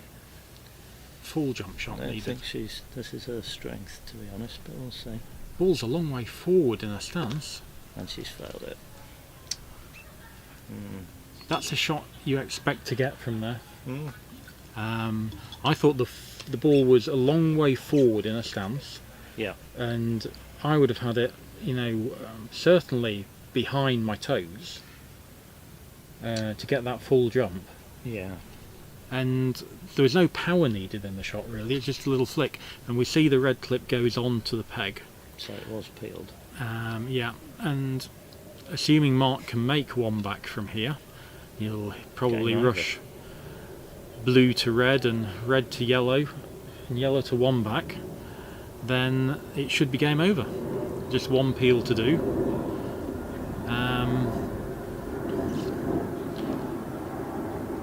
And Mark's had another let off. That's two standard TPs that Gabrielle's had in this game, and Mark now has the chance to take the game and the match lead 2-1. Right, I'm going to go and have a quick update on Lawn 1's the only other show in town at the moment, isn't Okay, it? yeah, Jose and Robbie both won to set up a quarter-final for tomorrow, and that's Mark's first shot played. Should be able to send the blue towards two back. Going to red.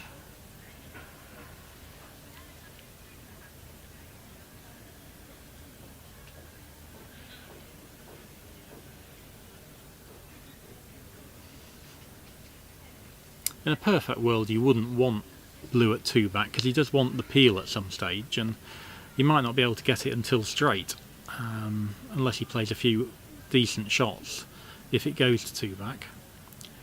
But it is the easiest way to pick up the break.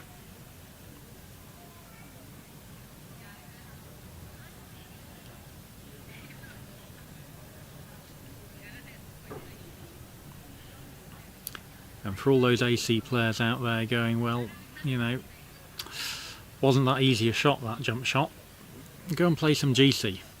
Sharpen up that part of your game.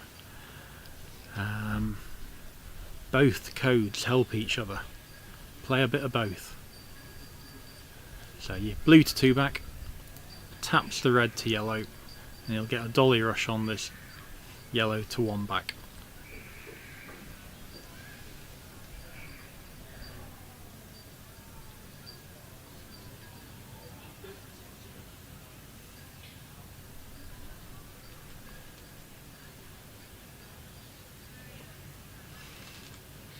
One of the things I set out as a target at the start of every year is try not to lose any games by single figures, because every time you've lost by single figures you've normally had a finishing turn. So nice rush to one back from Mark. Just got a 7-foot approach.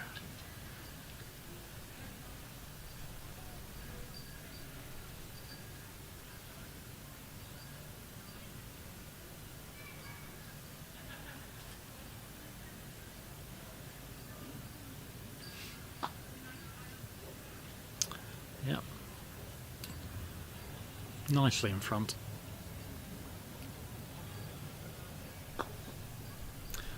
Doesn't get a rush, but red's pretty much in the middle of the lawn. He can rush yellow further east here, take all the furniture out of play, and after two back, if he leaves the ball near rover, he can try and rush blue in front of rover and peel it, getting a rush on that ball south in order to be able to rush it to the boundary and then send it back all the way to four back.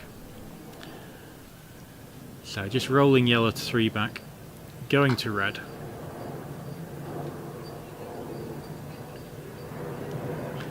Leave red just a little bit south of level with the hoop and take off to blue and get control out of 2 back to be able to rush blue back in front of rover. Wow. So Keith's back with an update. So it's 2-1 2-1. This is to Matthew. Matthew leading Andrew.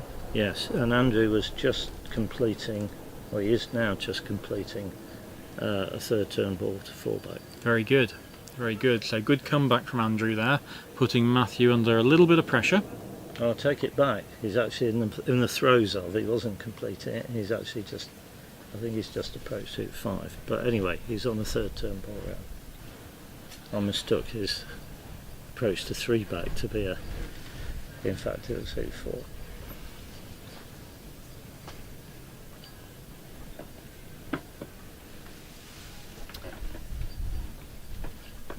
So Mark has lovely control out of 2 back, and you can see that rush pointing more or less in front of rover. Just needs to get the weight right. I'm going to take a time out and draft in a substitute commentator for a little bit. Thanks very much, Keith. No, so I'll be back. we'll be joined now by Gavin Carter. Hello. Hi, Gavin. Not the best match for you today. No, I was a couple of errors by myself, and Bobby played really well. He was error free, and I think he's just used to those big occasions. Really, played very well. So what happened second turn of the third game? Second turn of the third game. I just hit a very bad shot. The hoop was vaguely there, but shouldn't have really been anywhere near my line. I just hit a bad shot and it flicked off. And what's the logic of shooting at it in the first place? I did the same thing in the first game, which I hit, and then I would have put him sort of a yard east of corner 4 and a sort of foot further north, and then me going off equidistant in 2. And presumably that was in the first game he'd played a ball off the boundary. He shot, I actually hit it into the yard line, so he shot at that ball missing and was in the corner. No, but in game 1 his first ball had gone off the lawn? No, that was slightly short as well. It was anti-duffering for game 1, Yeah. okay. So it wasn't a response to you doing that in game 1, it was a standard play from... I know yesterday at Surbiton he was doing the same first turn hit just short of the boundary. Okay. Which did dissuade me from going to corner 2. Okay.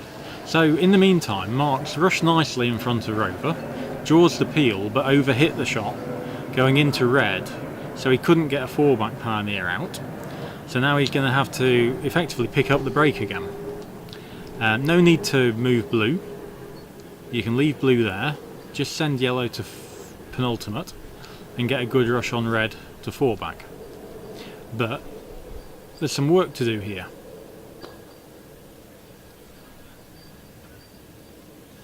And he's played a good shot there.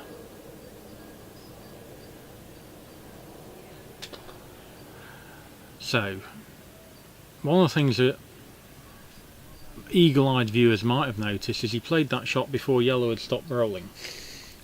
Now at golf croquet that's a criminal error and you lose your turn, but here you basically just get on with it. You should really let the balls finish rolling, but you know it's not going to affect the next shot. So he's played a pretty good rush to 4-back, approached it really well, and now this game really should be over. Blue's jawsed. He'll send red down to rover, and this time you can actually send it past rover if you want, level with his ideal. But after penultimate you go to blue, rush peel blue, croquet blue back to the peg, and having your rover pioneer level with or south of rover is actually better than having it in a normal good rover pioneer position of just north of the hoop.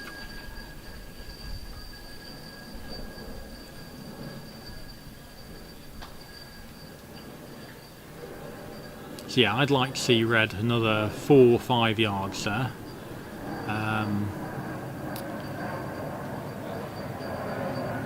May even decide not to rush peel rover and just rush red on top of blue and play an Irish peel.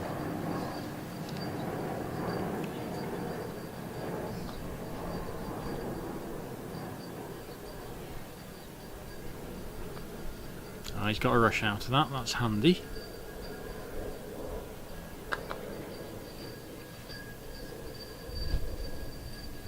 And yeah, you hit your lift as well in the third game, didn't you? Yes, and then I hadn't approached the hoop for a few hours and lost concentration and just hammered it. It's tough, isn't it, when you've been sat out for a while? I sat out for a while and then had the lunch break, and I was disappointed with that because hitting kind of the last lift should have got a ball round. So he's rush peeling this, and hopefully now viewers can see why I would like the red just to the side of the hoop, rather than having to play this shot going past it on quite a tight line as well. You don't want to go into red on this shot, but you also want to go past it on a tight line. So he's ended up with a little bit of a longer cut rush to rover than I would have liked. It'll still probably be okay, but just not quite as precise.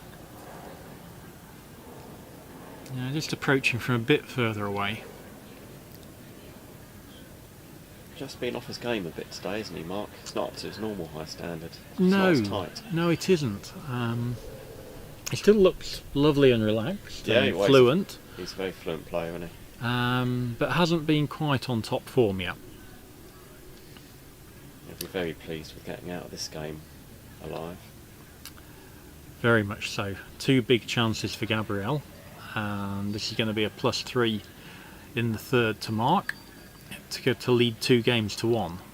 Remember, best of 5 today, and the winner of this match will play the winner of the match on Lawn 1 that Keith is updating us on, where Matthew Essex leads Andrew Johnson 2 games to 1, with Andrew having the first break, third turn of game 4.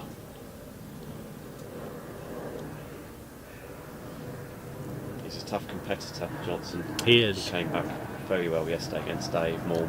Yeah. He certainly won't lie down until the last peg out.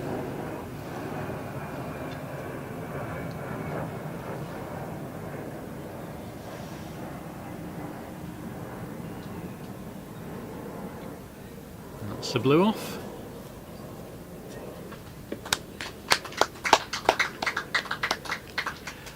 So 2-1 to Mark.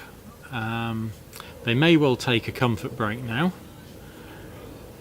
We'll just have to wait and see whether they go straight on or not. And it's Gabrielle's toss, and we haven't seen really any aggressive openings from Gabrielle. Do you think this is the time to suddenly push your game? Play a super shot? I don't know. I mean, arguably she should be 2-1 up. Yes. So what she's doing is working. Yeah. Against Mark, who is obviously current British Open champion and top of his game.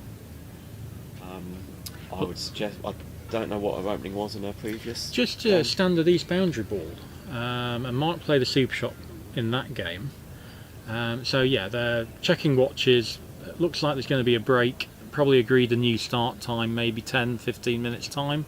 So I think we'll just pause there for a moment, and we'll come back for the start of game 4. Thanks, Kevin. No, thank you. How are you enjoying this week?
Well, it looks like they're walking back out, so no real break there. I thought they were looking at watches agreeing a start time, but it's Gabrielle's toss, and one of the questions I asked Gavin was, did he think we might get a more aggressive opening? And you said no, just stick to game plan A. Which she is. And she is. So, standard ball to the east boundary. I think Mark may well play just out of corner 2 here. That's his normal preferred line of play. No, he's going to have a out of corner 4 ball. So this is one line of play that Mark takes that many of the top players don't. He'll play just north of corner 4. And it's quite a nice line of play. What he's saying is, look, if you join up with partner, I'm just going to hit my ball just out of corner 4 4th turn, send it to hoop 2, get a dolly rush on your 2 balls, and I'm away. And in game 2, I think we saw Gabrielle shoot at the ball in just out of corner 4. Right. But I wasn't actually specifically around for that. So this time she's done, this is the normal response, you just join up with it. About 18 inches north of it, and so I don't believe you can hit. And even if you do hit, the pickup for you is going to be more difficult than the pickup that I'm going to get if you miss. They've almost both won the opening because Gabs hasn't shot, so Mark's won the opening, but Mark, his percentage of hitting that is possibly less than 50%. So they're probably both happy after 3 balls on the lawn. Quite possibly. They're probably, as you say, both happy. Had Mark hit red then, it's not an easy pickup. You've got to niggle red out, rush black to blue, rush blue to 1, rush back to corner 4, rush to hoop 2. There's a lot of work to do. So is it quite important how far away black is from red in this situation? Because otherwise you could get some kind of open cannon, maybe? You can do that, and you can also just allow them to get red out 4 yards instead of 4 feet. Which is a big advantage. Now, one of the things I mentioned was that it's possible that this opening might favour Gabrielle, and if there were any chance of her getting a cannon here, black hitting yellow to behind red and getting a cannon, then you can line it up with all 3 balls pointing at hoop 1, and then play it so yellow would stay almost where it is, red would be promoted to hoop 1 without you okaying it, and your ball would go up the boundary to blue. You hit blue, you send blue to 2 going to the live ball at hoop 1, and you've got an automatic 3-ball break. So I don't know whether or not she has a cannon. It looks like no.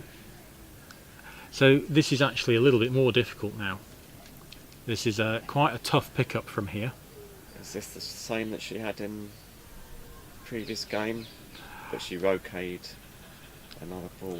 Well, I missed the start of game 2, so I can't tell you that. Just doesn't seem overly happy. No, one of the normal plays there is when you've got all the balls in a line, instead of rolling black past red, and in fact into red in this case, is that you roll yellow into red, moving red off the lawn, which doesn't matter because you haven't hit it, and your ball follows through straight through where red was and gets a rush back to black. As it is, she's gone into red, and all she's going to do now is a leave. And fundamentally, when you've had the option of having a dolly rush to your hoop at the start of the turn, not going round can be regarded as an error. Definitely.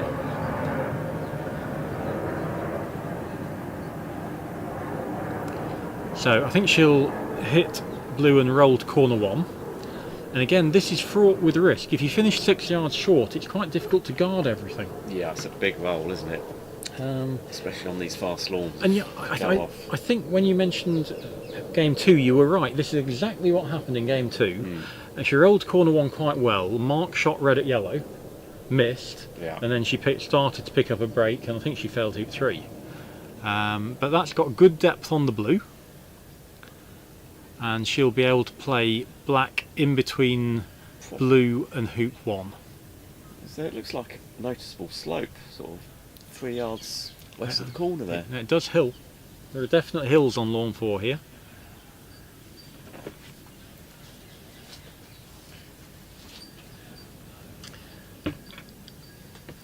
So I'll have a wee break now, and I'll pass over to you and Burridge to join Gavin and look at this quite interesting position. Last game Mark shot red at yellow. Will he do the same again, or does he regard this as not a guarded corner anymore and he can shoot? Maybe a pseudo double there. Welcome, Ewan. Black and blue. Thank you. Hello, Gavin. Afternoon, Ewan. You've had a very good morning, beating Mr. Mulliner 2-0. Not bad, not bad. All in a day's work, really. Yes. What have we got then? Well, Gabrielle won the opening, but couldn't get going, so has got a leave. Presumably Mark won the previous game after I left when he was looking like he was about to win. Yeah, Gab's failed to jump at rover. And Mark finished with his single peel. Mm-hmm. So he's just eyeing up to see whether yellow's got a double with blue and black. I'm going to guess no. When Chris was saying about the corner being guarded, means that if yellow had shot, then Gabrielle's blue could have hit yellow and sent it quite a way into lawn, and Yeah. still getting the rush on black 2-1, which isn't the case now. Although red is a vague pioneer at hoop 2, it's not in the best position. So what would you expect here? Well, previous game with this opening, Mark shot red at yellow, Right. which although two balls are close together in the corner, it's the furthest corner away from hoop 2. Yeah. Red could shoot through blue and black, which means she won't be able to get a pioneer at 2. It looks like that's the case. Is he shooting at blue here or black? Does it make any Doesn't difference? matter, It's really. going to be blue, isn't it? Surely it's just natural. Well, Well, I he's think it was probably black. went for black's a bit shorter. But 4 inches shorter. Yeah, but psychological. So Yeah. the play here would be just to hit one of the balls and knock it just north of 1 Yep. as your reception ball, and then stop shots. The other ball up to 2, getting in front of the hoop. So he's just going to play blue, red, right? You would imagine, Knock that in and yeah, you'd probably have to go to red, I would have thought here, surely. because you want to get a rush on the black to due south of 1 to make this load and hold a lot easier. I guess catching it on the left-hand side helps as well. Perfect. Gave her a bit more room. Yep, It definitely. looked like she almost missed it, which is a bit concerning. No, that was play 4. That was definitely what Yeah. she was going for. Okay. This area of lawn, according to our screen, looks quite brown. It's very brown and quite slopey So down from west to east. the whole lawn's starting to get a bit more interesting, isn't it? As we've had a few days of good weather now. Well, this corner right by us, corner 2. Yeah. It's Round it's off. scary for Yeah. me. That's pretty good. It's not quite pointing perfectly at the hoop, but I think she'll. No, she won't be able She'll- to get black all the way to hoop 2, but it means she'll have a bigger chance of making hoop 1. Yeah. So she actually hit that very close to the hoop. Yeah. Mm, Which guarantees her running the hoop, but makes hoop the 2 break a lot looking harder. trickier. Yeah.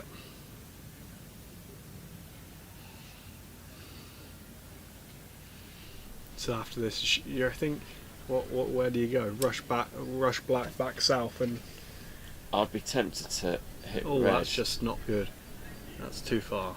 Has it stayed in front? It has. Only It just. looked very, That's very tight. And that was probably trying to get black As far an as extra possible. yard Yeah. further, which was kind of unnecessary. She's run the hoop, Got away with it. hit red, and stop it vaguely anywhere up the lawn. With the important thing getting is the rush on black. You're not thinking about getting this anywhere near hoop 3. No, you're just thinking about getting the rush on black. Okay. Red goes where it goes. I mean, Yeah. the distance between red and black is pretty big, so it should go up to hoop 3 anyway. Yeah.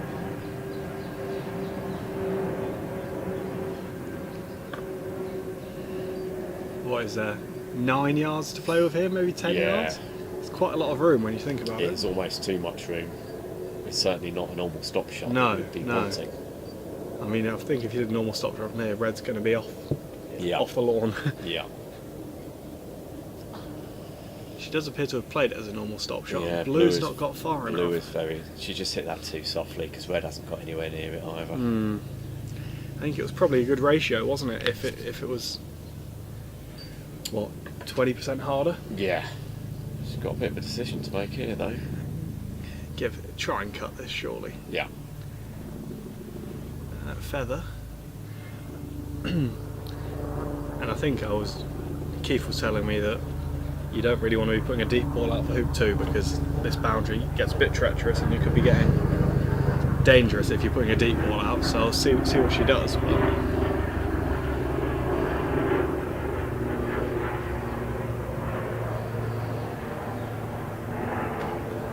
Oh, It's shit, just ball on in the wrong side. middle. Where do you go from here? Well, this will be a reset. Are you interested in rolling up or not? You, It's off partner. you'd probably roll black deep towards the corner, try and get Yeah. in front, and if not, retire and guard the shot. But obviously But you, this corner is a bit yeah, quick.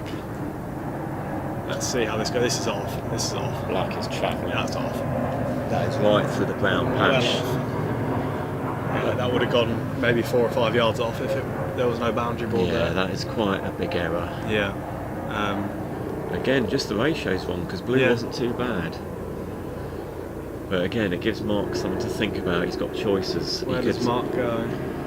You'd walk on. Back to partner? Well, back Blue at red's not very far. blue at red's not far, but if you miss, you're giving the breakaway. Red at partner is attractive because if you hit, you've got a good chance to go rounds. And then blue will probably play at black, Yeah. and that's by no means a break. No. So it depends how aggressive and Mark's feeling and how good his shot is.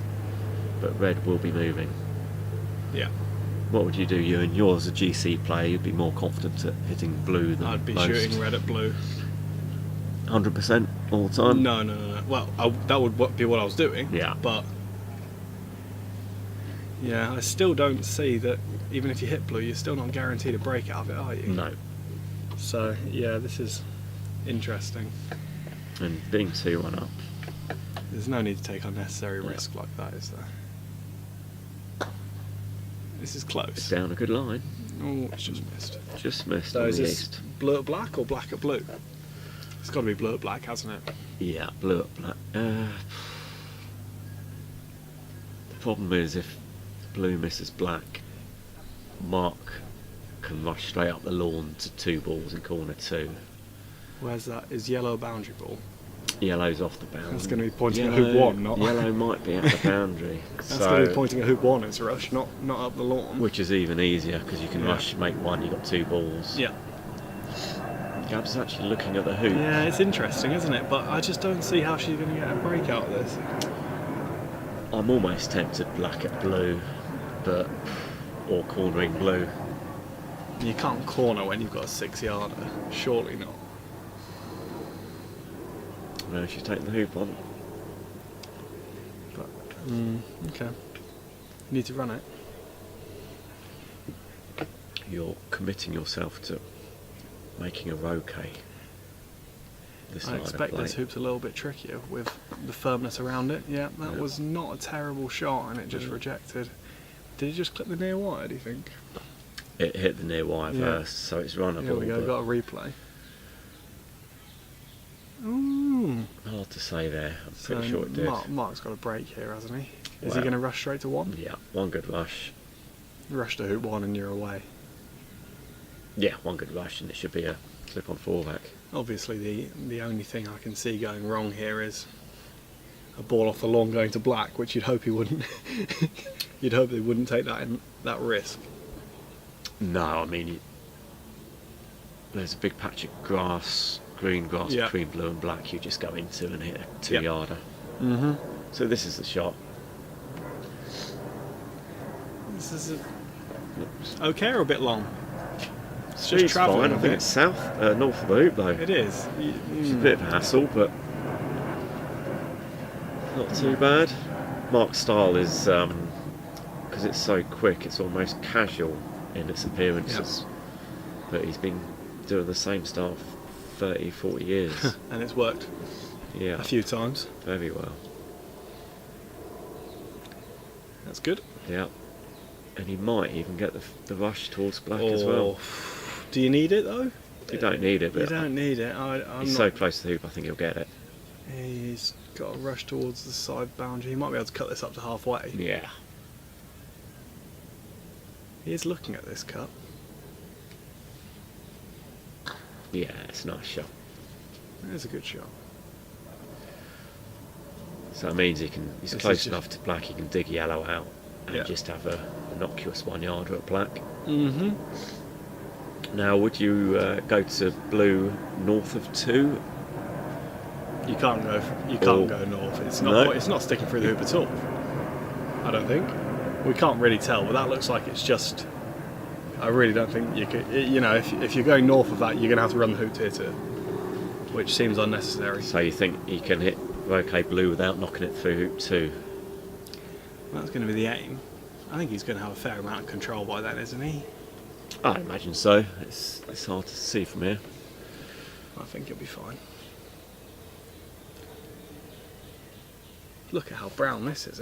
The whole area he's playing from. Yeah. The camera shows it up more, but It's going to be great on Sunday finals day. as long as this we don't one. get any rain. I think there might be some rain forecast tonight, which will be a shame, but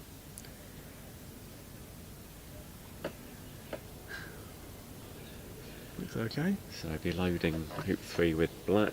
Yep. Trying to get very close to blue.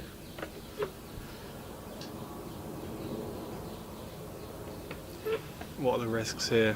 Wide from blue, if you play a really bad shot. Yeah, and then Um, by accepting that risk and just going a couple of yards too far south and then hitting blue through the hoops. Yeah, a you're bit going to have to do a dodgy. reverse takeoff and maybe be in that really nasty position. So he's gone down. This is okay. He's This gone is down nice. a tight line though, isn't It's it? nice. Black's a yard short. Yeah. But getting close to blue was an important one there. Yeah. Yeah. Now, under normal circumstances, I think you'd regard markers round here. You should do, but Anything's possible. yeah. The other option there was trying to send blue the other side of the hoop to rush it onto the east boundary to send it down to 4, staying for yellow. But it'll just be hitting blue as a pioneer, rushing yellow over somewhere to the north boundary to send that down to 4, getting a good rush on black. And that'll be a nice 4-ball break set up. You'd hope so. He'll be pleased after losing the opening to have this opportunity.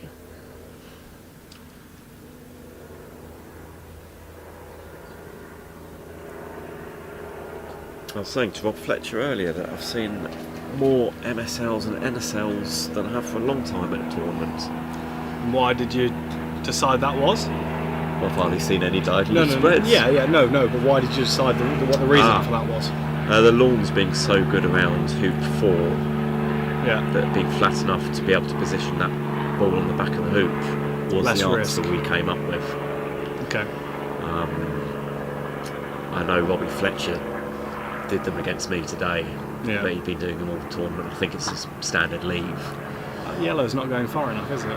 Well, No, maybe no, it it's is. fine. Black, The lawn's a bit quicker than what I played on earlier. yeah, getting black's the important one there. Yeah.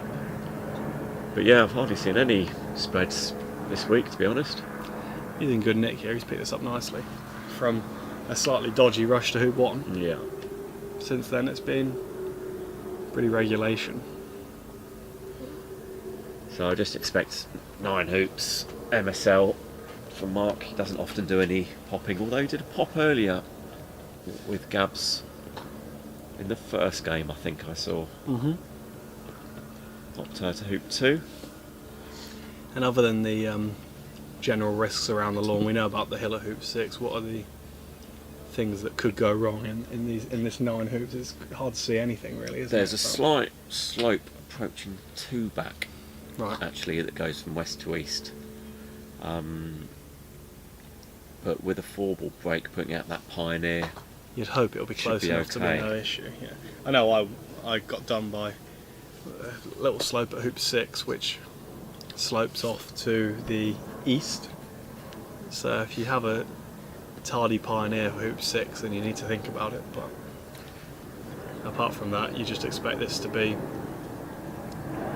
clip on fallback in 10 minutes.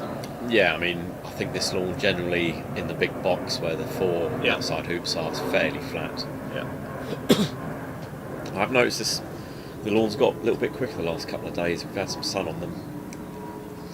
Hopefully they continue to get quicker. I just can't believe how green they looked on day 1 and how quick they were for how Yeah. green they were. It's remarkable. Or even the cricket pitch lawns, Yeah. a very nice pace. Yeah. Played in lawn 9, and that's a good lawn. Mm-hmm. Well, most clubs would be quite happy with the cricket pitches lawns. Yep.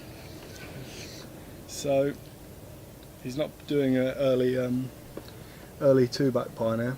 Is that something you're interested in or not? Everyone I've seen play has been putting out an early 2-back Yeah, Pioneer. I'm a little bit surprised that he's just done this. Maybe he wasn't happy with the position or something. Yeah, he normally does. I mean, Fletcher, I've noticed, puts out an early 6 Pioneer after hoop 3. Right. Most games. Mm-hmm. He's the only one I've noticed doing that. This is in the back of the hoop. Ooh.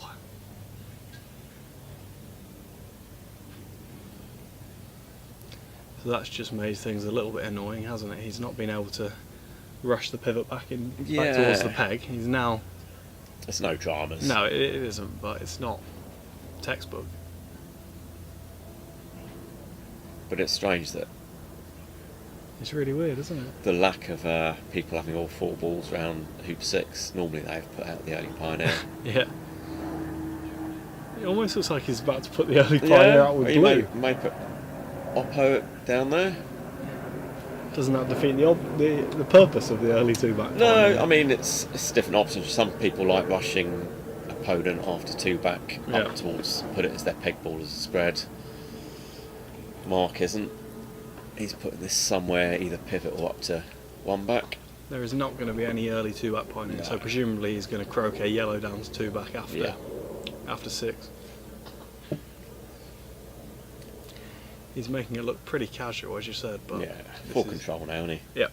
Mm-hmm. Have you played Avery before? I've played him in doubles. Didn't get many shots. I think he's pretty decent at this game. You played him at Croquet? Yeah, we've played a couple of times at GC. I think we're about evens on the win ratios. But Considering Mark's not known for his shooting skills, he's very good at No, golf yeah. croquet, isn't he? yeah, I think it's a little bit different because once he does play golf croquet for a day or two, he gets his eye in, and then one of the most important parts of golf croquet is hitting consistently your 7-yarders, and once he's got his eye in, he's quite good at doing that. So I think that plays a huge part in the fact that he's pretty reasonable, to be fair to him. Because Chris mentioned in the last game when Gabs failed the jump shot that if she were to play a bit more golf croquet, yeah. they're shots that you'd become Mhm. more familiar with, and both codes complement each other. Yeah, well, me and I was watching that shot with Aston, and we both sort of said, "Oh, we wouldn't mind playing this shot now." And Chris mentioned that the ball didn't look far enough back in no, Gabs' stance. we both agreed that it almost looked like that she was having to force it up rather than, yeah, she was standing too far away from it. If you stand further back, then you're going to generate the height without needing to thrash at it. She almost Yeah. played a half jump that she was trying to hit too hard. I think if she knocked it back 2 or 3 inches, then the height's there for you, and it's just a case of having a bit more control over the line. And how have you turned your GC skills into AC skills as well? Because you've had an excellent 2 weeks. Anything specifically? Well, obviously it helps to go round when you can be pretty reliable where your rushes are going. But generally that's not what you want to have to do. You don't need to be hitting big rushes, do you, in a break? So, but I've had the reliability of knowing that if I do have a bit of an error, I can recover it pretty quickly with a decent rush, which helps. It's better to have big rushes than big croquet strokes in a break, Yeah, surely. yeah. And the one thing that made me have a decent few days was a conversation with Keith just before the qualifier about how important it is to get a rush on the pivot. Yeah. So the pivot becomes a roving pivot. I think he described it as, rather than just a stationary pivot round the peg, which and then you always end up playing takeoffs and stuff like that, and that's the striker's ball's moving too far. But as you can see with Mark, the striker's ball hardly ever moves anywhere, does it? It's the same with when he beat Death in the British Opens the other week. Both of them hardly move the striker's ball any distance. It just makes things so much easier because you've got so much more control over the striker's ball when you're playing a croquet stroke rather than something other than a takeoff. Obviously that is a croquet stroke, but so he's left blue in a semi-unusual position. It's either normally a lot closer to the hoop or a lot closer to the boundary in the standard NSL position. It looks like it might be wide from the end of B bulk, but it's still Probably only is, an 11 yard or something. so yellow's going to be the 2-back pioneer. It was the 2-back pioneer. Sorry. Black's the 3-back pioneer. Yeah. So he's laying for his MSL here. Yeah. NSL, sorry, with black. Are you hidden by the a hoop. fan of this leave? Yeah, I love it. Yeah. I think it's a very good leave. I can't say I've ever done it myself, but I'm just, as soon as I feel like I've got a remote level of control, I'm looking at a diagonal spread. Yeah, you do need control. I mean, it's good here that he's had to put the blue at hoop 2, which is blue's hoop. Yeah. If he had left black there, blue would have automatically picked up and shot. And where's red and yellow going to finish? Maximum distance on the east boundary? Yeah, it depends where black finishes up here. Mm-hmm. Obviously, if it's open on the max distance, he's not going to put it there, is he? No. It all depends on black. Mm-hmm. Normally for the NSL he'll have the rush pointing towards blue, but Mark's quite happy most of the time just having a rush, kind of cut rush to 1. I do expect black probably to lift up. Looks like we're having a further visitor. How's it going, chaps? Aston's arrived. Back again. Yeah, just in time for leave. Are you happy with where blue is, Aston? I think it's a little bit further north than we would like, isn't it? I haven't looked at it from B-bulk to see if it's hittable.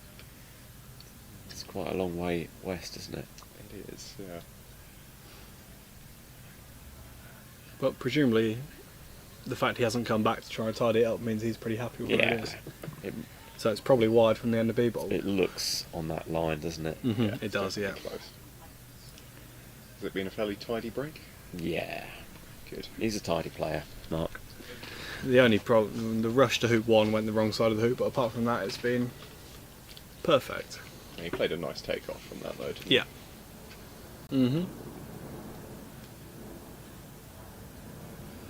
So he'll be happy. He got away with the last game, but now he's put the pressure on Gabs. Yeah. It's quite a shift in momentum from where it was 45 minutes ago, isn't it? So he's looking quite a long way north, so it's almost encouraging Gabs to take the long shot, which will be her most offensive shot.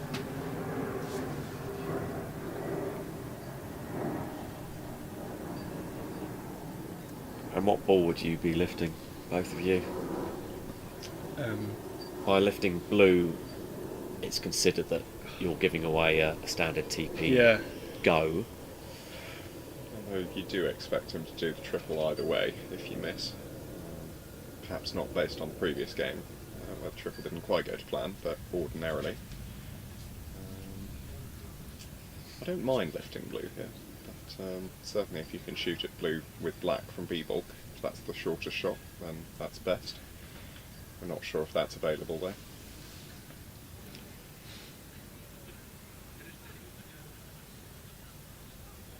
So the very defensive option here is to lift black to be bulk and shoot through red and yellow, and if you missed corner 4. Mark's laid a cut rush to 1. I think that's what I would do, which is probably going to surprise a few, taking the defensive option, but I think I'd probably be considering that. If blue was wide from the end of B bulk, the next shortest shot is black at red and yellow from A bulk, which is still quite a long short shot. Yeah. I don't know what this boundary is like. It looks a little bit hilly from where we're sitting. I think as long as you hit it at a reasonable pace, this boundary is actually okay. She was aiming for the boundary ball in game 1 and hit the inward ball, Right, okay. which was very amusing to all parties Yeah. concerned in I'm game not 1. sure if that was hill or not, but okay. No, it was a bad shot. Mm-hmm. So she hit it good She weights. likes this a little bit, not enough. Only Missed just by missed a yellow. ball and a half. Was it Ball and really? a half, yeah. Here we go, the replay's here now. It looked like a good shot. It's just not It's quite. definitely close. It wasn't much further than a ball and a half. So normally when Mark's on full form, I'd say that would be Is that game and over match. in Yeah, normally. good form? Yeah. You're a little bit concerned though, aren't you, after the last game? Well, I'm sharing a house with Mark at the moment, and I've been a little bit ill all week. And, He told me he had something this morning. and all come 3 about. of the other people have now suddenly got a sore throat this morning, so Mark's not 100%, unfortunately. That's too hard. It's a little bit hard, isn't it? And it's just caught that hill now. It's halfway to the boundary. So yeah, that's a good 4-yard approach. It was a 4-foot rush. Do we think he laid up slightly wider after watching Gabrielle hit the lawn ball? Quite possibly. So what are the- Gabs did get a round of applause from some Yeah, of the locals, yeah. and just turned around and smiled at Mark because they both knew what actually happened. What are we saying percentages wise here for Gabrielle's next act to be shaking hands? I'll just see where this yellow finishes before I say anything. A little bit, haven't they? Yeah, a little bit angled. No, this is runnable with It's his hoops at the runnable, but- moment. This is I expect him to run this. I really do. Yeah, and he's got a rush. As he threw though by a long Yeah, it's a long yard distance. and a bit through. I think he's almost got a rush if he wants it. I would say 65% to finish from here. 65. Yeah. Mm. You think that's a little bit lower than you and I might have expected? Is that fair? Just going by the previous. Yeah, the few games. the previous game would concern me a little bit, but But you would put your money where your mouth is. What percentage, Ewan? I was thinking more like 75. I know it's not. I just think Bit that more? Yeah. I wouldn't fancy my chance of getting another shot if I was playing him. I'd have to use some kind of stopping bisque to be sure of it. Yeah, but this is the good thing about croquet. It's never over until Lotho's pegged both of their balls out. Yeah. As you know from this morning's game, Ewan, Yeah. playing against Stephen Mulliner, TPOing both games and not managing the peg out. Yeah. I don't think I'll get as fortunate as I've been for the last 2 weeks forever, but I'll take my chances whilst I can. So, again, Mark's got some options. He could have hit out a bit harder and got rushed down yeah, to I was black. going to say, if he hit that a foot further, would he be thinking about black? Yep, he's still going down there. So it was really a poor hoop shot, wasn't it? He was inches in front and Yeah. didn't get the right distance. Or does he want the angle? No, he would have liked to get a straight rush down to black.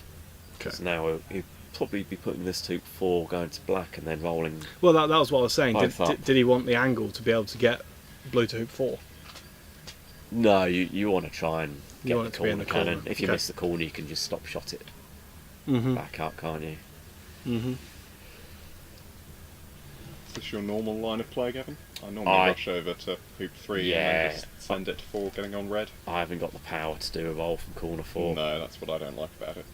It's when you see people like Death and Bamford play this role, they're technically so good. It looks effortless, but it's a big role. Made slightly easier on these fast lawns. But if you can do it, you can turn the delayed TP into a standard. And you do want red south of the hoop here when you're playing this roll, so he's got it in a reasonably good position there. Yeah, he's good position for this. You wouldn't want it a little bit closer to the hoop? Ideally. This is going on the wrong line. This yellow is east of red. Yeah, and black's a bit deep, you could say. I think you might be right about the percentage chances here. I'm not sure he's making this hoop. No, he's... I think the hoop's fine, but getting red into nice peeling position as well as getting in front Is a the little hoop bit more fine? challenging. No. Is the hoop fine? Red can go anywhere in front of 4-back. But he's got to make the hoop with yellow. Yeah, that's the shot. He's 4 yards away. I trust Mark's ability. Yep. Yeah. It's one good half roll here. Full roll by the look of it. No, half. 3/4 roll. That's too far. That's way too far. That is way too far. That is a... It's the same angle as hoop 1, but it's half a yard further, should we say? This isn't the easiest hoop. No. It's a Good lovely shot. shot. And he's got enough wire there to get the rush on red. The percentage chances just went... Yeah. They've been... He'll be trying to rush fluctuation. trying to rush this as close as possible because he wants to rush down south on black. So this will be a good full roll here. Anyway, down to near the corner. And am I right in thinking that peels are hardest if you play them as rolls? That's what promotes the most pull? That was what I was being told by a few people. I think a 30-degree take-offy split shot produces more pull. Okay. I quite like rolls. You can play this fairly straight. Yeah. And there's a lot of energy going in. This should be jaws minimum. Oh, it's almost through. Not quite. That is... It's absolutely fine though. If that How's yellow? isn't quite... Yellow's excellent. good. Yep. Yep. Yellow can rush black anywhere. Red's in a slightly awkward position. Really? Even if it's through, yeah. Because It's not through. You do have to get quite close you've to got it to get be very sure of hitting close. it. Oh. And that's perfect for black. He'll be looking, I imagine, to rush blue up towards 4-back after hoop 4. As close to red as possible. So just needs a good pioneer at hoop 5. Mm-hmm.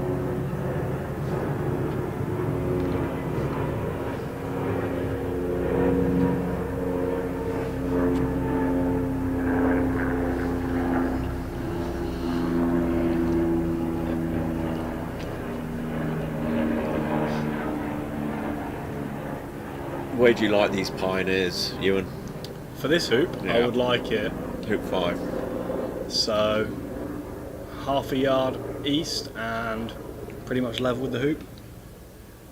Especially if you're going to be going up to 4-back before it. Yeah, it's probably going to be a take-off after okaying red out the jaws. Take-off or heavy pass roll.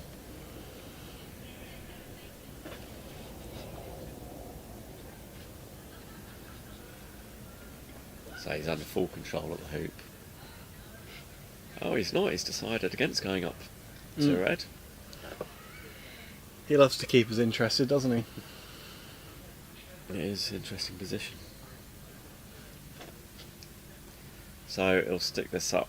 This won't be in the normal hoop 6 pioneer. This should be a couple of yards at least to the west of the hoop, because he'll be rolling red over to in front of penult area, going to the hoop 6 pioneer. So if he sends it a couple of yards west, it won't be a full roll, whereas if he sent it to normal position, it would be more of a full roll. Mm-hmm. So that's in decent position there. He's got a good rush on black.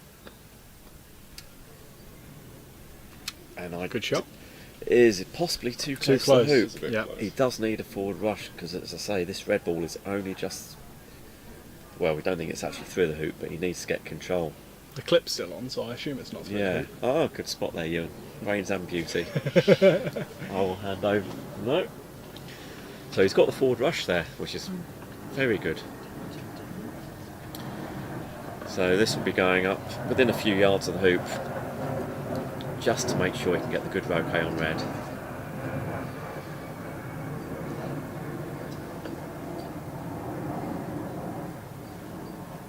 So depending on how confident Mark is with getting the peel after penult, you could either send this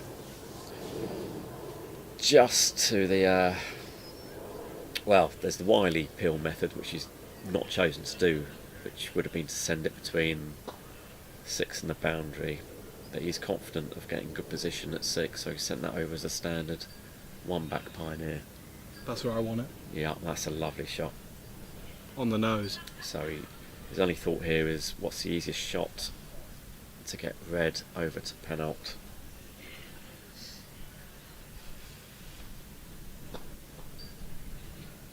I don't know what you guys were complaining about. That was easy. It was easy because you had a good controlled rush out of hoop 5.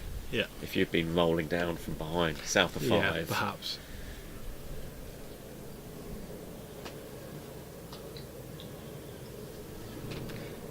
Going too far? No, it's up the hill, it should stop. So That's good. that's a very Very good happy. position. That's why blue is short at the hoop there.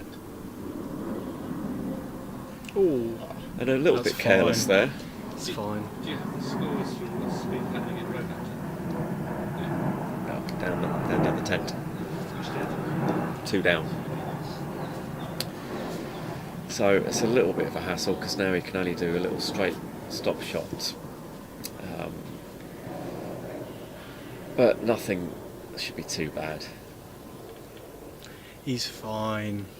He's going to roll them both through at the same time, which is good. So he's in control there with the red. So I expect this just to be a short stop shot peel. Possibly, if it stays in the jaws, would be the good one. In the jaws is better than a few inches through, isn't Oh, it? So you might well be definitely. trying for the jaws here. Trying for the jaws or just hitting a normal peel softly? Or is there a difference? Would you be actually aiming for Presumably if you wire? went in the jaws, then it's easier to rush up later. It is. Perfect, yeah. Yeah, you can point it a little bit more at the wire to go for the jaws, but I'm probably trying to peel cleanly but softly. You wouldn't be very happy if you aimed at the You're wire hoping and hit it's the outside of it. inches. Well, he can play this dead straight, can't he? Yeah, I'll be dead straight He could peel do. and then he can rush blue north. So it should go exactly where he's pointed it. Yeah. There we go. That's Can he hit is blue? Oh my is he god. hampered? Oh He's my hampered. god. That is quite a What do cardinal you error do? from there. It's got to be a jump shot through the hoop. Oh my god, dear. this is not That is nice. very This is ugly. You can't even play a sweep because you're going to hit red. I'm absolutely amazed Oh my that lord. that was the only thing he couldn't do. We need to get. Is there an angle that we can see the line of the 3 shots on? The 3 balls? I think, no. That would be good to see. If he does get this, he won't be able probably to send blue all the way down to the hoop. Incredible. This was just That was plain sailing. That was a lax of concentration. Well, he's hit it cleanly, but That's alright. I think he's got a bit of cut on it. I think yeah, 2 backs in play now. He can nearly get this all the way down, but I think that was easier than it looked from the commentary box. I'm surprised. Yeah, it looked good at the commentary box. Mm. So when he played that peel, he didn't hit it straight in line with the hoop. The yellow deviated a little bit over to the left there. So I'm not sure if it took some hill, Right. or whether he didn't just hit it straight in line with the hoop, which is what he Wow. would have been aiming to do. He's back in control now, But but yeah, all looking good. you didn't need that at this time in the game, did you? No. So what's the play here, Aston? How do we proceed? So he'd like to get a rush on black over to north and I think ideally east of hoop 6 so that he can send it down to 3 back, getting a rush on red. You rush red down to near rover and take off to blue, I think is what I'm doing here. Any thoughts on trying to peel rover going to blue, or are you just happy just to... If you get a really nice position, then you can give it a go. If it doesn't work, you just readjust it later on. Otherwise, you just take off to blue, prioritise making the hoop. And what you're trying to do here is put black in a position near 3 back so that you can potentially try the rover peel going to 3 back later on when you've got the balls in the positions that you want them.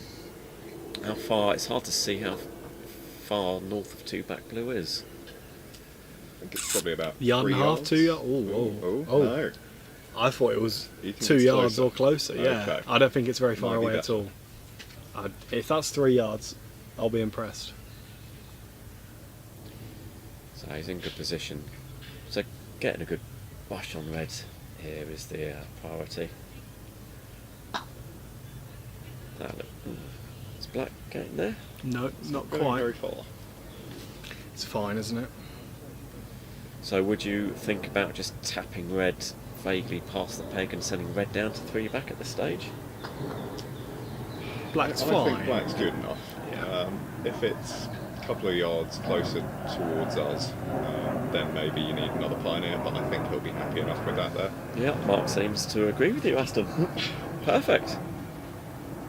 Do you line this up at the hoop? I don't know. I would be happy just get it a couple of feet dead straight. Mhm. It looks like he's giving it a little bit of a go.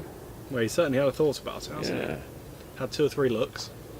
That's, The important thing is getting the rush on blue. as you said, it's not quite perfectly straight, but he's got the rush on blue. Yeah, that's a good shot. You're right, Ewan, it is a lot closer than I thought it was with the camera angles. There's another pair of red Lionels walking past the lawn. There's quite a few round Hurlingham way.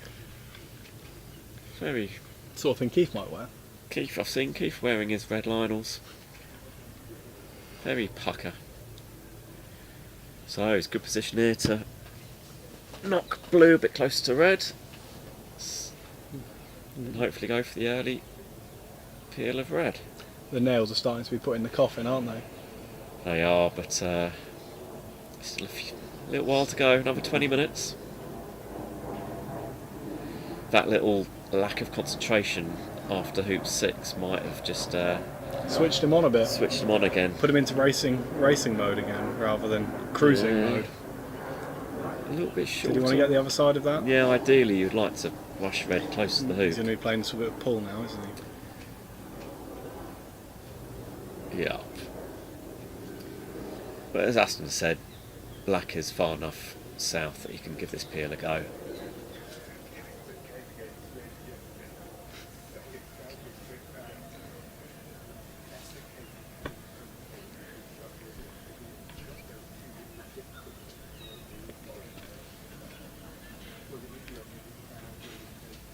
So if you're looking at, this is that shot we're talking about, a lot of pull.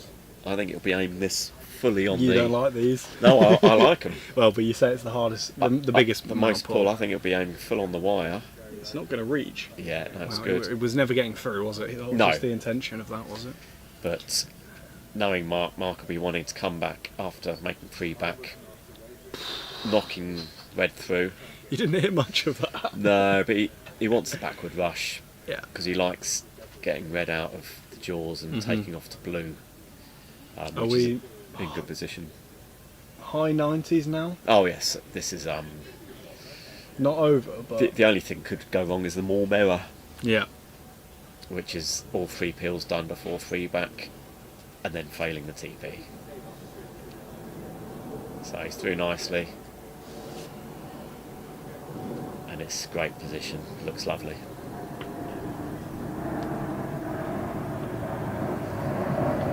So this will go up to penult. Nice little stop shot. As long as you don't wire yourself. From red. Yeah. You're looking a couple of yards north of red. It's good.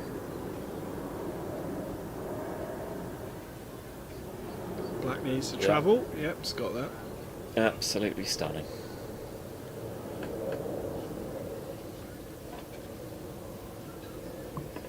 So I had a conversation with Mark actually in the week about this line of play because he does like taking off from behind rover, and his way of thinking was on these lawns that are so true. Yeah. He should be used to the pace by now, and it's kind of, he just likes getting that peel done, so he's quite happy with it. If blue was a bit more remote, he'd think about not doing it, but again, he's a touch player, one of the best in the world, and he's happy doing it. He's got a lovely rush there. This is, I'm prepared to say it's nearly game over now. It's Something really catastrophic would have to happen now. it'll be interesting to see whether he goes down to pick red up. I No don't think chance. he will here. No chance.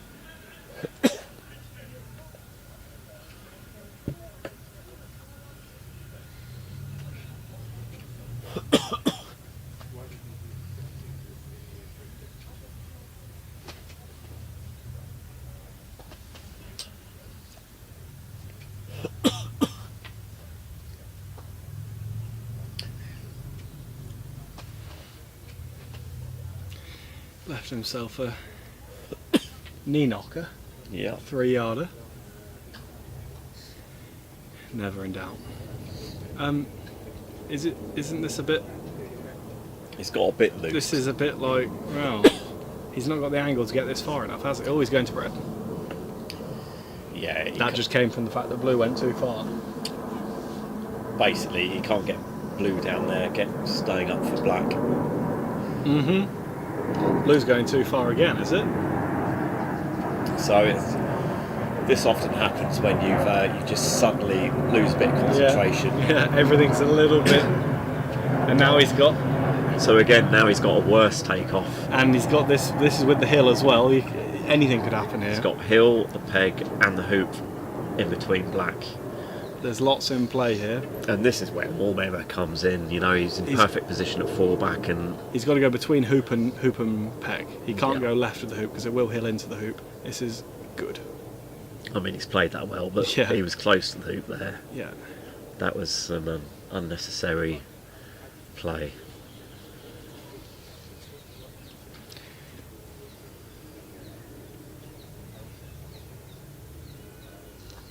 But again, you know, 6-inch hoop, you can't go too far wrong. And he's got forward rush. Just. Yeah. It's not really. It's almost a sideways rush. What, he's going to get this up to hoop 4? Yep. He's happy now. Yeah. Take off to red. Knock it somewhere near the peg, getting on blue. Just needs to control his concentration here. Yeah. It's all it. The only thing that can go wrong is a loss of focus. Easily done, these situations. Yeah. No doubt. But he's had a tough match against Gabs. She played very well this week. And in fact played well in this match. A couple of errors here and there. Well, it's been going for 6.5 hours. Yeah. He's going to red. See, I would have just gone for the blue there. Maybe that's... Yeah, you want to tidy up. It's not hard going to red. Now I can knock red a little bit back Yeah, towards the get peg. it towards the peg. Yep. Saves you rushing from 9 yards away, doesn't it? Yeah.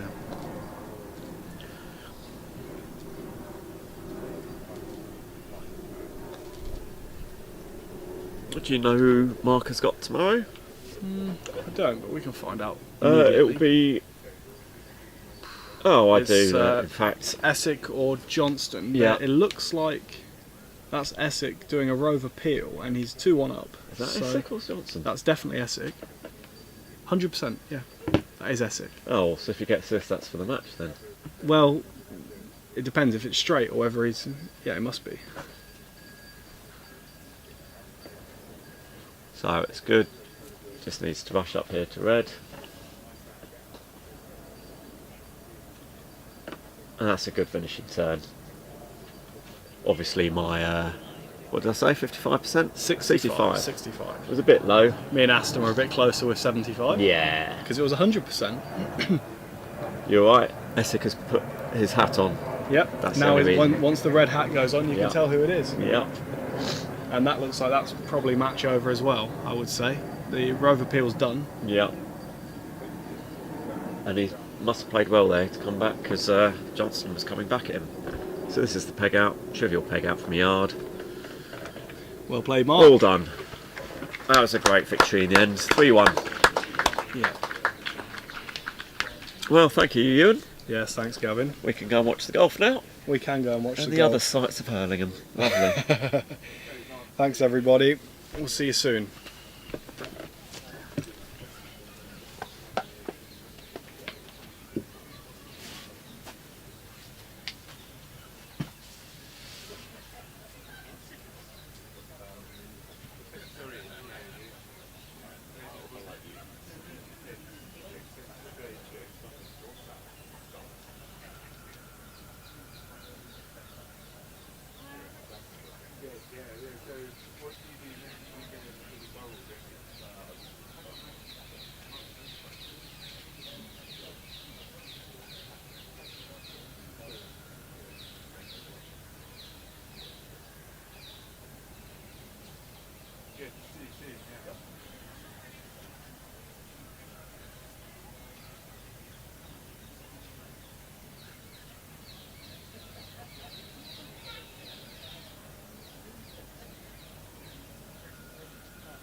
I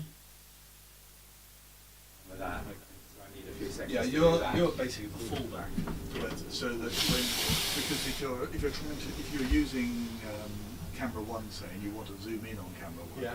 you can't do it while it's a live shot because Okay. it's too juddery.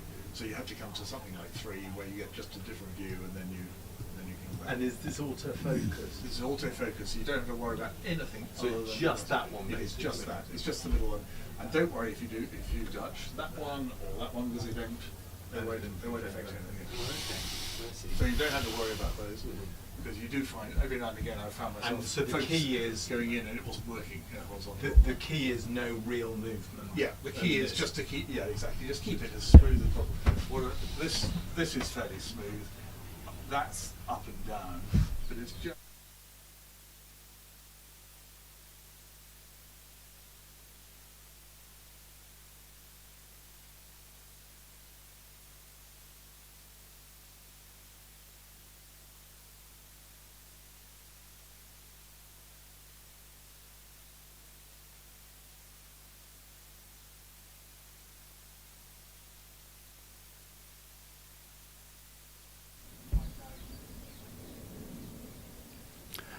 Thank you everyone for joining us. That was the second round of the knockout phase. We now progress to the quarterfinals.